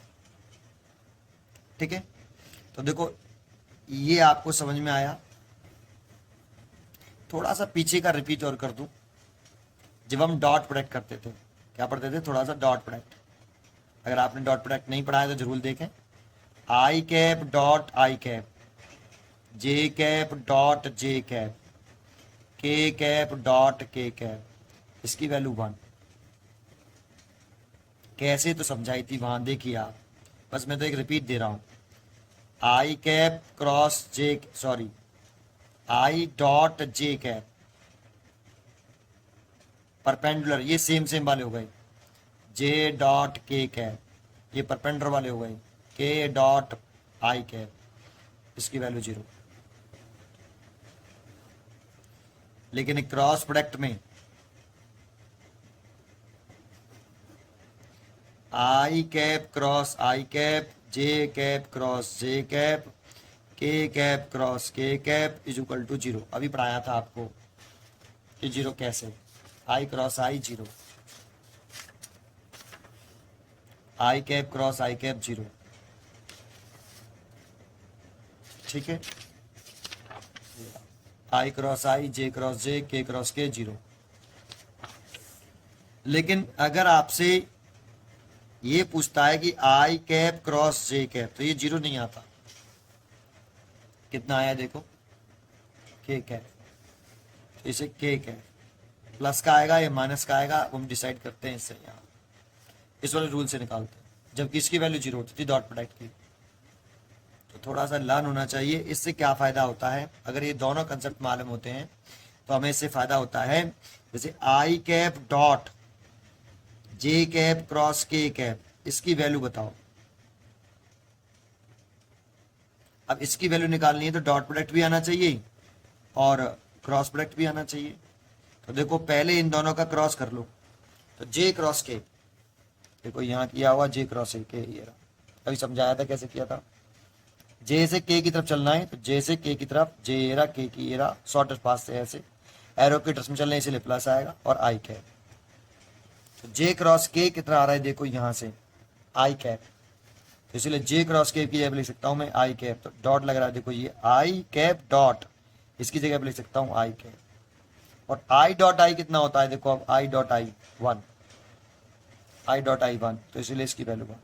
तो देखो इस वाले की वैल्यू कितनी आ गई, 1 आ गई। अगर आपको ये समझाया, एक क्वेश्चन समझाया, ये एग्जाम्पल, अगर ऐसे आता है दूसरा एग्जाम्पल, आई वेक्टर क्रॉस जे वेक्टर क्रॉस के कैप, ऐसे, इसके लिए बताओ।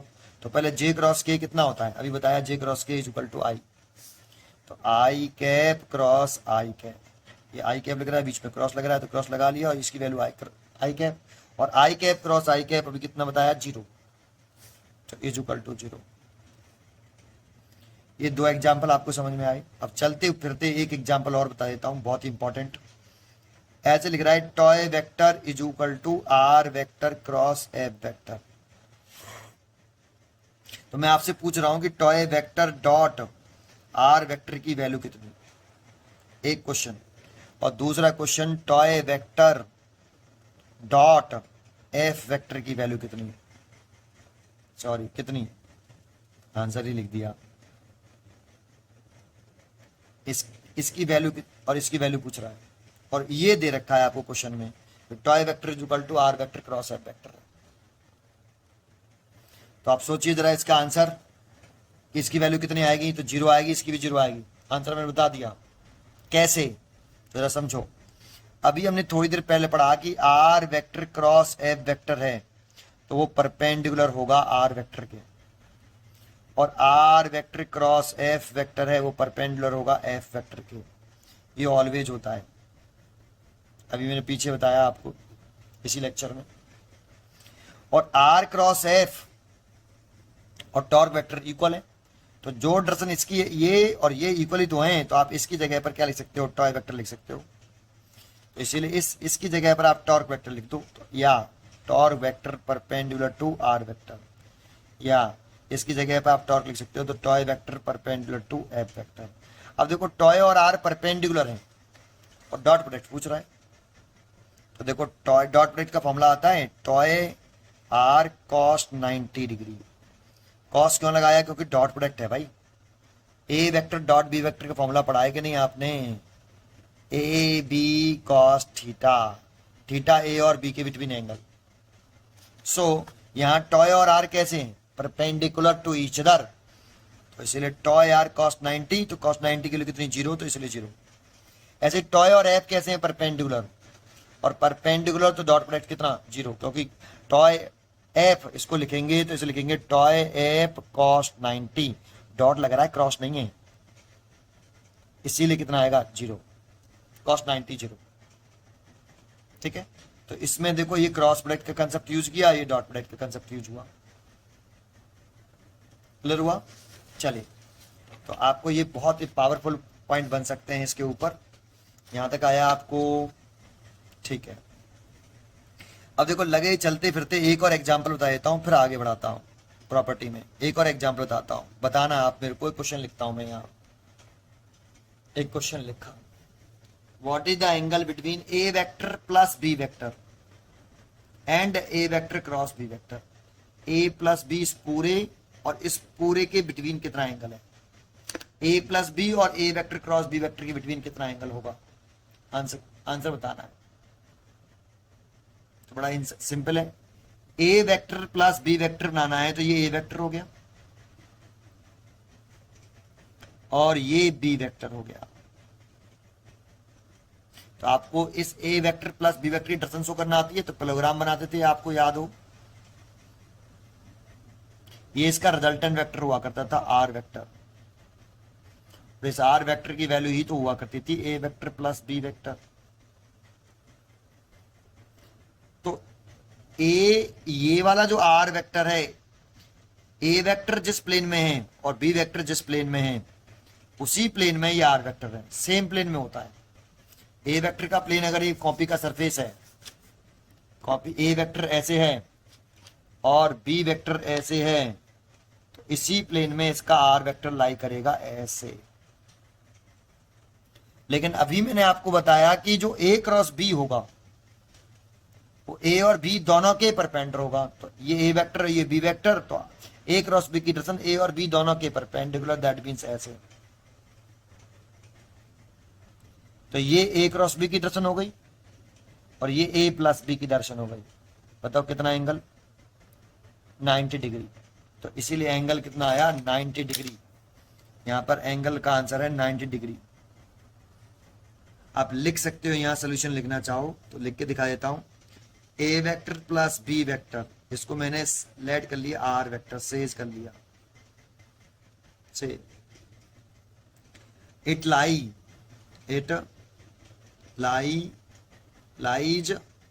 इन the plane of A vector and B vector. जो आर वेक्टर है वो ए और बी के प्लेन में लाई करेगा, and A vector cross B vector को लेट कर लिया मैंने डी वेक्टर से।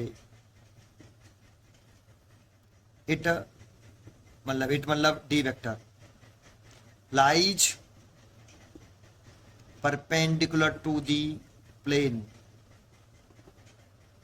Of A vector and B vector, therefore angle between A vector and B vector is equal to 90 degree. A plus B जो lie करेगा वो तो ए और बी के प्लेन में लाई करेगा, तो ए और बी इसी प्लेन में लाई कर रहे हैं, तो इसी प्लेन में ए प्लस बी लाई करेगा, और ए और बी इस प्लेन के कैसा लाई करेगा, परपेंडिकुलर लाई करेगा। इसलिए ए प्लस बी और ए क्रॉस बी के बीच में जो एंगल होगा वो 90 डिग्री होगा। ठीक है, अच्छा क्वेश्चन था। आगे वाली प्रॉपर्टी देखते हैं।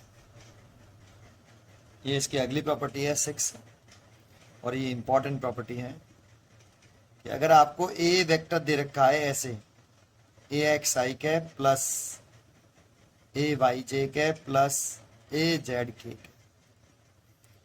और बी वेक्टर दे रखा है ऐसे, B X I cap plus B Y J cap plus B Z K cap. जानते हो इस ए एक्स का नेम क्या होता है, मालूम है ना? X component of A vector. A Y का name Y component of A vector. A Z का नाम Z component of A vector. ऐसे ही है, देखो ऐसे ये क्वेश्चन में गिवन है। जैसे ये ए वेक्टर ऐसे दे रखा होता है 3i cap plus 2j cap minus के 4k कैप। ऐसे बी वेक्टर दे रखा होता है 2i प्लस के माइनस के 2j प्लस के 6k कैप। ऐसे तो ऐसे अगर वेक्टर गिवन हो तो यहाँ से दो चीजें पूछ सकता है आपसे, और लेके 3 पॉइंट पूछ सकता है। एक पूछ सकता है फर्स्ट कि फाइंड ए वेक्टर क्रॉस बी वेक्टर, इसकी वैल्यू पूछ सकता है। दूसरा क्वेश्चन पूछ सकता है कि इसका मैग्नीट्यूड पूछ सकता है कि find the magnitude of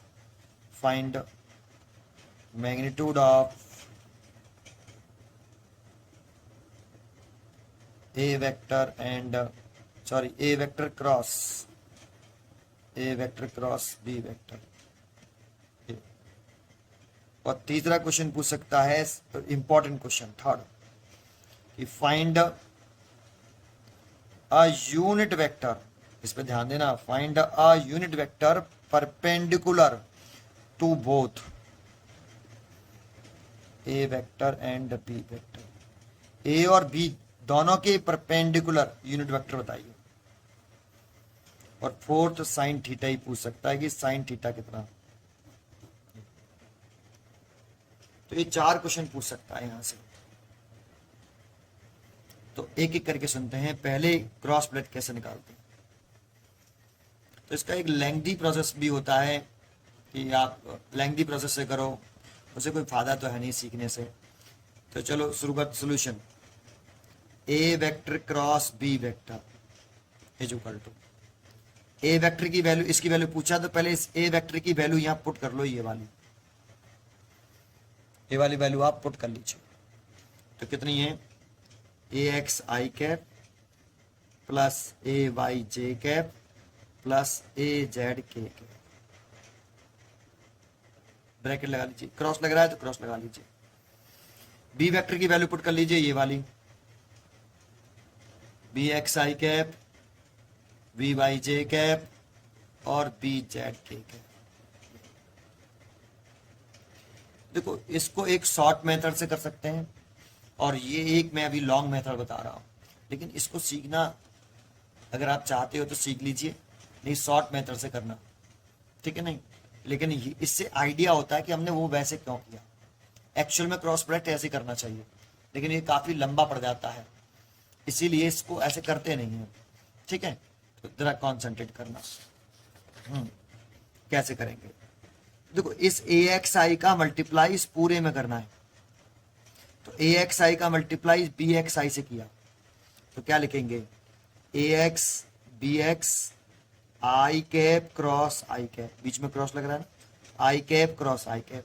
cross हमेशा दो वेक्टर क्वांटिटियों के बीच में लगाते हैं। तो इस ए एक्स आई का मल्टीप्लाई बी एक्स आई में किया तो A X B X I cross आई। लेकिन अभी मैंने आपको बताया आई क्रॉस आई 0 होता है। अब आई क्रॉस आई अगर 0 है तो ये तो 0 हो गया भाई, पूरा 0 हो गया ये वाला।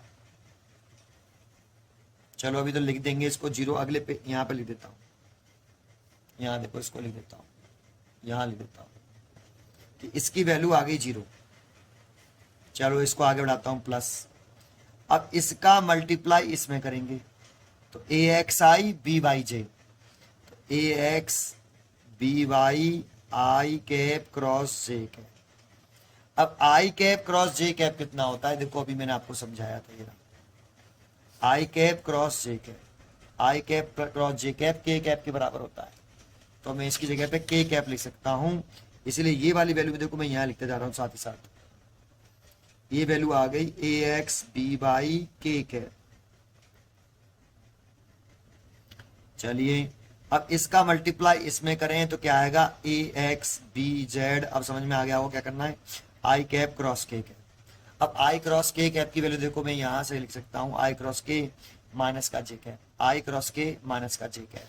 तो इसकी जगह मैं माइनस का जे कैप लिख सकता हूं, तो ये माइनस आ गया ए एक्स बी जेड और क्या लिख, आई क्रॉस के क्या इतना आया था, आई क्रॉस के माइनस का जे, माइनस साइन मैंने लगा लिया ये वाला और जे लिख देता हूं भाई, प्लस था माइनस साइन कर दिया, माइनस का जे लिखना था ना।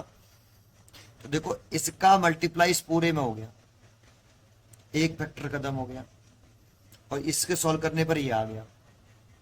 ठीक है, अब प्लस लगा लेते हैं।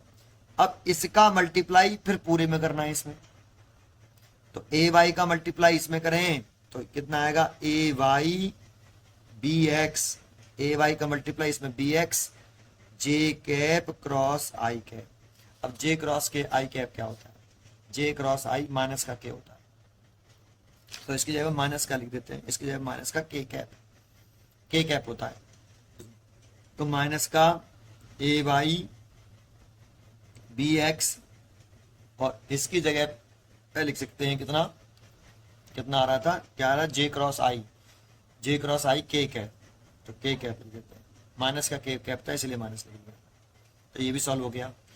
अब ए वाई का बी एक्स के साथ हो गया, ए वाई का इसके साथ, तो प्लस ए Y B Y J cap cross J cap, और J cap cross J cap zero होता है साहब, जे cap cross J cap zero होता है, देखो ये जे cap cross J cap zero होता है और जीरो होता है इसलिए जीरो ही हो जाएगा, ये पूरा जीरो हो गया भाई, भाई इसकी वैल्यू जीरो तो ये पूरा जीरो हो गया, तो ये प्लस के जीरो। चलिए आगे आ जाए, इसका मल्टीप्लाई इसमें ए Y B Z J cap cross K cap, और इसको लिख लें यहाँ पर ए जे कैप के कैप की वैल्यू चेक कर लेते हैं, जे कैप के कैप कहाँ गया, जे कैप के कैप प्लस का आई कैप है, जे कैप के कैप प्लस का आई कैप है, तो इसे प्लस के रहने देंगे, A Y B Z I cap. ये देखो ये भी पूरा मैंने ए वाई का भी मल्टीप्लाई पूरे में कर लिया, प्लस अब इसका करना है ए जेड का मल्टीप्लाई पूरे में, तो देखो ए जेड डी एक्स के कैप क्रॉस आई कैप, तो इसको मैं यहां लिख लेता हूं प्लस लगा के, ए जेड बी एक्स के क्रॉस आई, के क्रॉस आई कहाँ है, के क्रॉस आई, के क्रॉस आई ये रहा, के क्रॉस आई प्लस का जे कैप था, तो प्लस का जे कैप आ जाएगा यहाँ, प्लस का जे कैप, इसकी जगह पे प्लस का जे कैप, प्लस ए जेड बी वाई के कैप क्रॉस जे कैप, इसका मल्टीप्लाई इसमें किया, ए जेड बी वाई के cap J cap, K cap J cap, K cap J cap minus आई कैप, तो माइनस आएगा तो माइनस लगा लिया यहाँ, कितना लिख लें, ए जेड बी वाई क्या आ रहा था, क्या है, के cap J cap, K cap J cap minus आई आ रहा था, तो माइनस का आई लिख दिया, और लास्ट रह गया बस इसका से मल्टीप्लाई करिए तो प्लस ए जेड बी जेड, ये जीरो हो जाएगा भाई, क्योंकि के cap cross K cap same वाले का होता है तो जीरो होता है, तो ये जीरो हो गया। देखो एक्चुअल में तो ऐसे करते हैं, लेकिन ऐसे तो बहुत महंगा पड़ जाएगा, महंगा का मतलब बहुत टाइम ले जाएगा बेटा, है ना, टाइम बहुत लेगा ऐसे करेंगे तो शॉर्टकट बताएंगे अभी, इसको देखो आगे बढ़ाता हूँ थोड़ा सा, इसके जस्ट बाद शॉर्टकट बताऊंगा, इसको शॉर्टकट कैसे करेंगे क्रॉस प्रोडक्ट। देखो इसमें से आप एक काम करिए, आई कैप वाला कहाँ है, ये आई कैप वाला है और ये भी आई कैप है, इसमें से आई कैप कॉमन ले लेंगे अगर हम, देखो ये ए वेक्टर क्रॉस बी वेक्टर की वैल्यू कितनी आई, आई कैप कॉमन ले लें इसमें से और इसमें से, तो ये आएगा A Y B Z minus A Z B Y, ये तो आया भाई, आई कैप कॉमन लिया तो ए वाई बी जेड आया, माइनस ये माइनस साइन है तो माइनस आया ए जेड बी वाई। अच्छा जे कैप कहाँ है, एक जे कैप ये रहा और दूसरा जे कैप ये रहा, इसमें से आप माइनस का जे कैप कॉमन ले लीजिए, देखो माइनस का कॉमन लिया है जे कैप, तो ये प्लस का हो जाएगा ए एक्स बी जेड, और ये माइनस का हो जाएगा minus A Z B x. ठीक है, चलिए अब आ गया ये वाला और के कैप वाला, ये रहा। इसमें से प्लस का के कैप कॉमन ले लीजिए, तो इसमें ये आ जाएगा ए एक्स बी वाई माइनस एक एरा के कैप वाला माइनस लग रहा है ए वाई बी एक्स, तो क्रॉस प्रोडक्ट ये आया ये। लेकिन इसमें बहुत टाइम खर्च हो जाएगा इस तरह से करेंगे तो, इसीलिए मैंने कहा ये बहुत महंगा पड़ेगा। तो इस तरह से नहीं करते भाई, तो फिर कैसे करते हैं, शॉर्ट मेथड देखते हैं। शॉर्ट मेथड, इसका दूसरा मेथड डिटर्मिनेंट मेथड बोलते हैं इसको।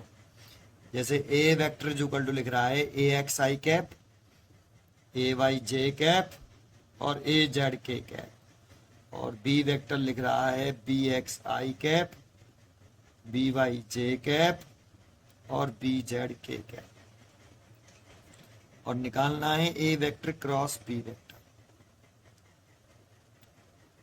ये डिटर्मिनेंट बोलते हैं बेटा, मॉडुलस नहीं है, ये मैट्रिक्स से करते हैं इसको। तो ए वेक्टर है तो सबसे पहले देखो कोई सा वेक्टर हो, यहाँ आई कैप लिख लीजिए, यहाँ आप जे कैप लिख लीजिए और यहाँ के कैप लिख लीजिए। अब पहले वेक्टर कौन है, ए वेक्टर। ए वेक्टर का आई वाला कंपोनेंट यहाँ लिखिए, आई का कंपोनेंट है ए एक्स, तो आई एक्स। लेकिन ध्यान रखना जो भी पहला वेक्टर हो उसका पहले लिखना है, आई जे के लिख लिए फिर उसका पहले लिखना है। आई का आई के नीचे ए एक्स, जे के साथ क्या है ए वाई और ए जेड। अगर बी क्रॉस ए होता तो पहले B X B Y B Z लिखते, अगर बी क्रॉस ए होता तो ए क्रॉस बी, इसीलिए ए के पहले और बी के बाद में विद साइन लिखते हैं। अगर ये माइनस का बी वाई होता तो मैं माइनस का बी वाई लिखता, यहाँ पर माइनस का बी वाई, जैसे यहाँ पर माइनस होता तो मैं लिखता माइनस का बी वाई। अभी तो प्लस का ही लेके चलता हूँ, बी वाई और बी जेड।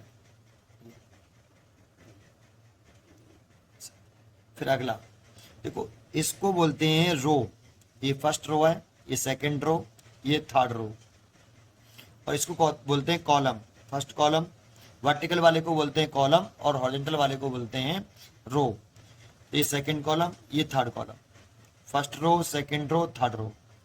ठीक है, तो जो आई कैप होता है उसको हम प्लस लेते हैं, जे कैप माइनस और के कैप प्लस। तो इसका मतलब क्या है, देखो फॉर्मूला लिखता हूं, आई कैप प्लस का ब्रैकेट लगा लूंगा माइनस साइन बीच में, ये ट्रिक है।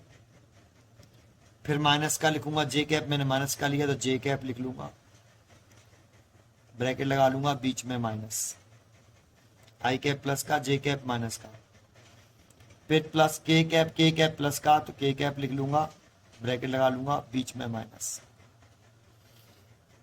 ये फॉर्मूला आपको लर्न करना है। अब इसको फिल कैसे करते हैं जरा देखते हैं। यहाँ पे आई कैप ऐसे की ऐसे कॉपी कर लीजिए, ब्रैकेट लगा लीजिए। अब देखो आई किस कॉलम में है और किस रो में है, उस कॉलम को और रो को छुपा लीजिए।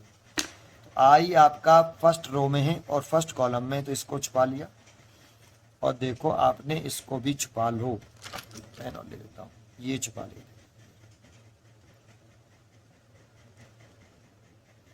अब बचा ये A Y A Z B Y B Z, तो ऊपर से नीचे लेफ्ट टू राइट ऐसे मल्टीप्लाई करेंगे, ऊपर से नीचे और लेफ्ट टू राइट, इसका मल्टीप्लाई इसमें, और यहां लिख देंगे उसे। तो क्या आएगा, A Y B Z minus, ये वाला माइनस साइन लगा देंगे, ये वाला माइनस साइन लगा दिया। ठीक है, देखो ये वाला माइनस साइन लगा लिया। अब लेफ्ट टू राइट, नीचे से ऊपर ऐसे, नीचे से ऊपर लेफ्ट टू राइट, इसका से मल्टीप्लाई। तो इसका से मल्टीप्लाई करेंगे तो क्या आएगा, B Y A Z, B Y A Z. ठीक है, ये हो गया। चलिए अब लिखता है माइनस का जे कैप, ये वाला उतार लिया जे कैप, ब्रैकेट लगा लिया, और ये वाला माइनस उतार लिया। जे कैप किस कॉलम में है, तो जे कैप सेकंड कॉलम में, देखो इसमें इसको छुपा लेंगे।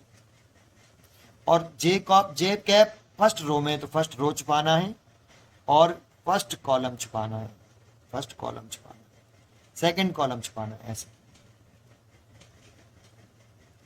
अगर ये छुपाया तो ए एक्स का मल्टीप्लाई बी जेड में, तो पहला रिजल्ट आएगा ए एक्स बी जेड, माइनस लगा के बी एक्स ए जेड, ठीक है। तो इसका मल्टीप्लाई इसमें, तो क्या लिखेंगे, ए एक्स बी जेड, इसका इसमें मल्टीप्लाई किया, ये तो छुपा लिया था ना भाई, इसका इसमें मल्टीप्लाई, इसका इसमें मल्टीप्लाई, तो बी एक्स ए जेड यहां पे और यहां पे लिख लिया, प्लस के कैप लिख लिया, के कैप ब्रैकेट लगा लिया, माइनस के कैप किस कॉलम में, थर्ड कॉलम में, फर्स्ट रो में, तो अब इसको छुपा लो आप ऐसे।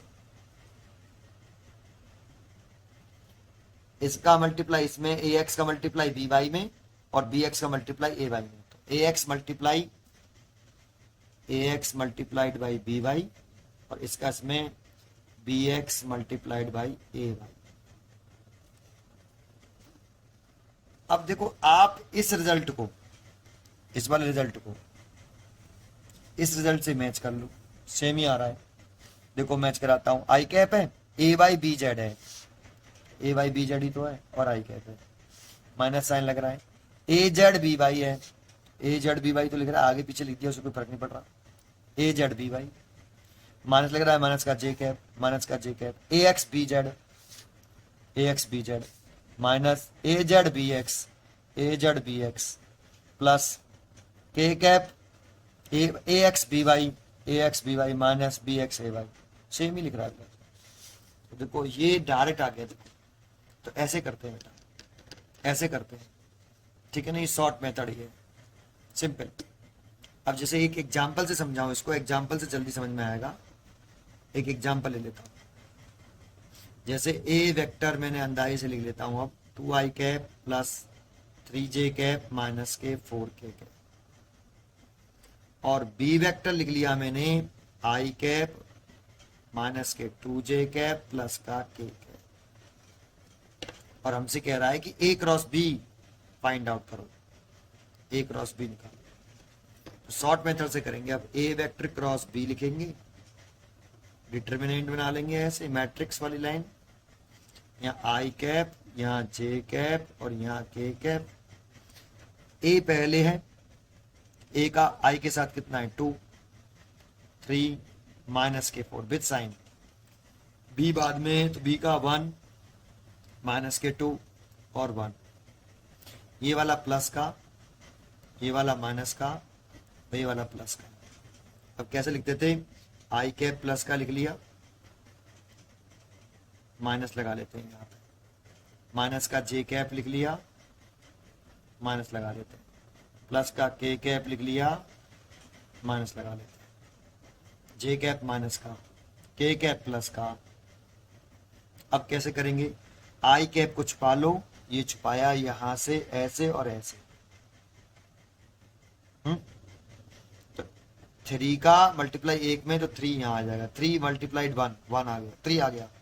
इसके साथ मल्टीप्लाई करेंगे माइनस के 2 और माइनस के 4, प्लस के 4 हो जाएंगे, प्लस के 8 हो जाएंगे, तो प्लस का 8 हो गया, पहले से ऑलरेडी माइनस लगा हुआ तो 8 भाई, ये तो लग ही रहा है पहले से साइन ऑलरेडी, इन दोनों का मल्टीप्लाई करके कैसे वैल्यू आ रही है, प्लस का 8 तो आया था, तो प्लस का 8 लिख दिया। अब माइनस का जे कैप वाले कॉलम को छुपाएंगे, इसको और इसको छुपाएंगे, इसको और इसको छुपा लेंगे, देखो ऐसे। तो 2 का मल्टीप्लाई 1 में तो 2 आ गया, और 1 का मल्टीप्लाई माइनस के 4 में तो 1 इंटू माइनस के 4, और माइनस पहले से है तो प्लस के 4 भाई, माइनस के 4 और पहले से माइनस था, माइनस माइनस प्लस 4। अब के लिख लिया के कैप, इसको और इसको छुपा लेंगे ऐसे, 2 का मल्टीप्लाई 2 माइनस के 2 में तो माइनस के 4, 2 का मल्टीप्लाई माइनस के 2 में तो माइनस के 4, इसका से मल्टीप्लाई 3 में तो 3, 1 इंटू 3 3, सॉल्व कर लेंगे। तो देखो 8 में से 3 गया तो माइनस के बचा 5i कैप, 4 तो 6 हो गया, लेकिन पहले से माइनस है तो माइनस के 6j कैप, और माइनस 4 और 3 7 माइनस का हो गया तो माइनस के 7k कैप। ये आ गया हमारा a vector cross b vector. देखो एक क्वेश्चन तो यही पूछता है क्रॉस प्रोडक्ट, क्रॉस प्रोडक्ट पूछता है कि क्रॉस प्रोडक्ट कैसे निकालेंगे, शॉर्ट में हो गया क्रॉस प्रोडक्ट, ये पूछा ए क्रॉस बी। दूसरा पूछता है मैग्नीट्यूड इसका, ए क्रॉस बी का मैग्नीट्यूड, तो ए क्रॉस बी का मैग्नीट्यूड निकालना है। मैग्नीट्यूड निकालना सिखाया था मैंने पीछे, मैग्नीट्यूड निकालना हो रूट लगाते हैं बेटा, माइनस के 5i, तो i का साथ जो है माइनस के 5 विद मॉडुलस स्क्वायर कर देते हैं, विद साइन स्क्वायर कर देते हैं, माइनस के 6 का स्क्वायर और माइनस के 7 का स्क्वायर। ये तो हो गया 25, ये 36 और ये 49, इनको ऐड कर लेंगे। तो ऐड कर लिया, ये आ रहा है रूट के अंदर 5 और 6 11 और 9 20, 0 3 और 2 5, 5 और 4 9 और 9 और 2 11, 110। ए क्रॉस बी का मैग्नीट्यूड पूछ रहा है तो 110, ठीक है। और दूसरा क्वेश्चन पूछ रहा था इसी में आपका, एक क्वेश्चन ये हो गया, अगला क्वेश्चन पूछ रहा था इसमें कि find a unit vector perpendicular to both A and B. एक ऐसा यूनिट वेक्टर बताओ जो ए और बी दोनों के परपेंडिकुलर, इंपॉर्टेंट ये लाइन है, perpendicular to both A and B. तो जरा देखो आपके इसी फॉर्मूले में कंसेप्ट होता है, क्रॉस प्रोडक्ट के फॉर्मूले में, A cross B is equal to A B sine theta N cap. और ये जो एन कैप होता है वो ए के भी परपेंडिकुलर होता है, एन कैप जो होता है वो बी के भी परपेंडिकुलर होता है। तो ये ऐसा यूनिट वेक्टर है जो बोथ ए और बी दोनों के परपेंडिकुलर है, तो इसी की वैल्यू पूछ रहा है। एन कैप लिख सकते हो आप A vector cross B vector divide by A B sine theta. अब साइन थीटा नहीं पता है तो इसे ऐसे लिख सकते हैं, मैंने बताया था आपको पीछे भी, A cross B modulus of A B sine theta, A cross B modulus of A cross B, ऐसे। क्योंकि ए क्रॉस बी का मॉडुलस जो होता है वो केवल ए बी साइन थीटा होता है, इस ए बी साइन थीटा की जगह पर आप ये लिख सकते हैं। और ये लिखा तो ए क्रॉस बी की वैल्यू कितनी आ रही है आपकी, इसको सॉल्व करने पर ए क्रॉस बी की वैल्यू कितनी आ रही है, माइनस के 5i माइनस के 6j माइनस के 7k। तो ए क्रॉस बी की वैल्यू है माइनस के 5i माइनस के 6j माइनस के 7k डिवाइड बाई, इसकी वैल्यू है रूट के अंदर 110। ये देखो यूनिट वेक्टर हो गया जो बोथ ए और बी दोनों की कैसा है, परपेंडिकुलर है, ऐसे। और तीसरा पूछ रहा है साइन थीटा, फोर्थ पूछ रहा है साइन थीटा। साइन थीटा की वैल्यू निकालो, साइन थीटा निकालना है, A vector cross B vector का जो मॉडुलस है is equal to A B sine theta है आपका। और साइन थीटा पूछ रहा है, sine theta is equal to modulus of A vector cross B vector divide by A का मॉडुलस और बी का मॉडुलस। तो इसकी वैल्यू तो भी निकाली है, ए क्रॉस बी का मॉडुलस कितना निकल के आया था, ए क्रॉस बी का मॉडुलस 110 रूट के अंदर, इसकी वैल्यू तो रूट के अंदर 110 है। और ए का मैग्नीट्यूड निकालना है, तो ए वेक्टर था कितना वो देखना पड़ेगा हमें। ए वेक्टर था देखो ये रहा 2i cap 3j cap minus के 4k कैप। तो ए वेक्टर है आपका 2i cap plus 3j cap minus के 4k कैप, ये ए वेक्टर है 2i 3j माइनस के 4k। इसका मैग्नीट्यूड लें तो ए बराबर रूट के अंदर 2 का स्क्वायर 3 का स्क्वायर प्लस माइनस 4 का स्क्वायर।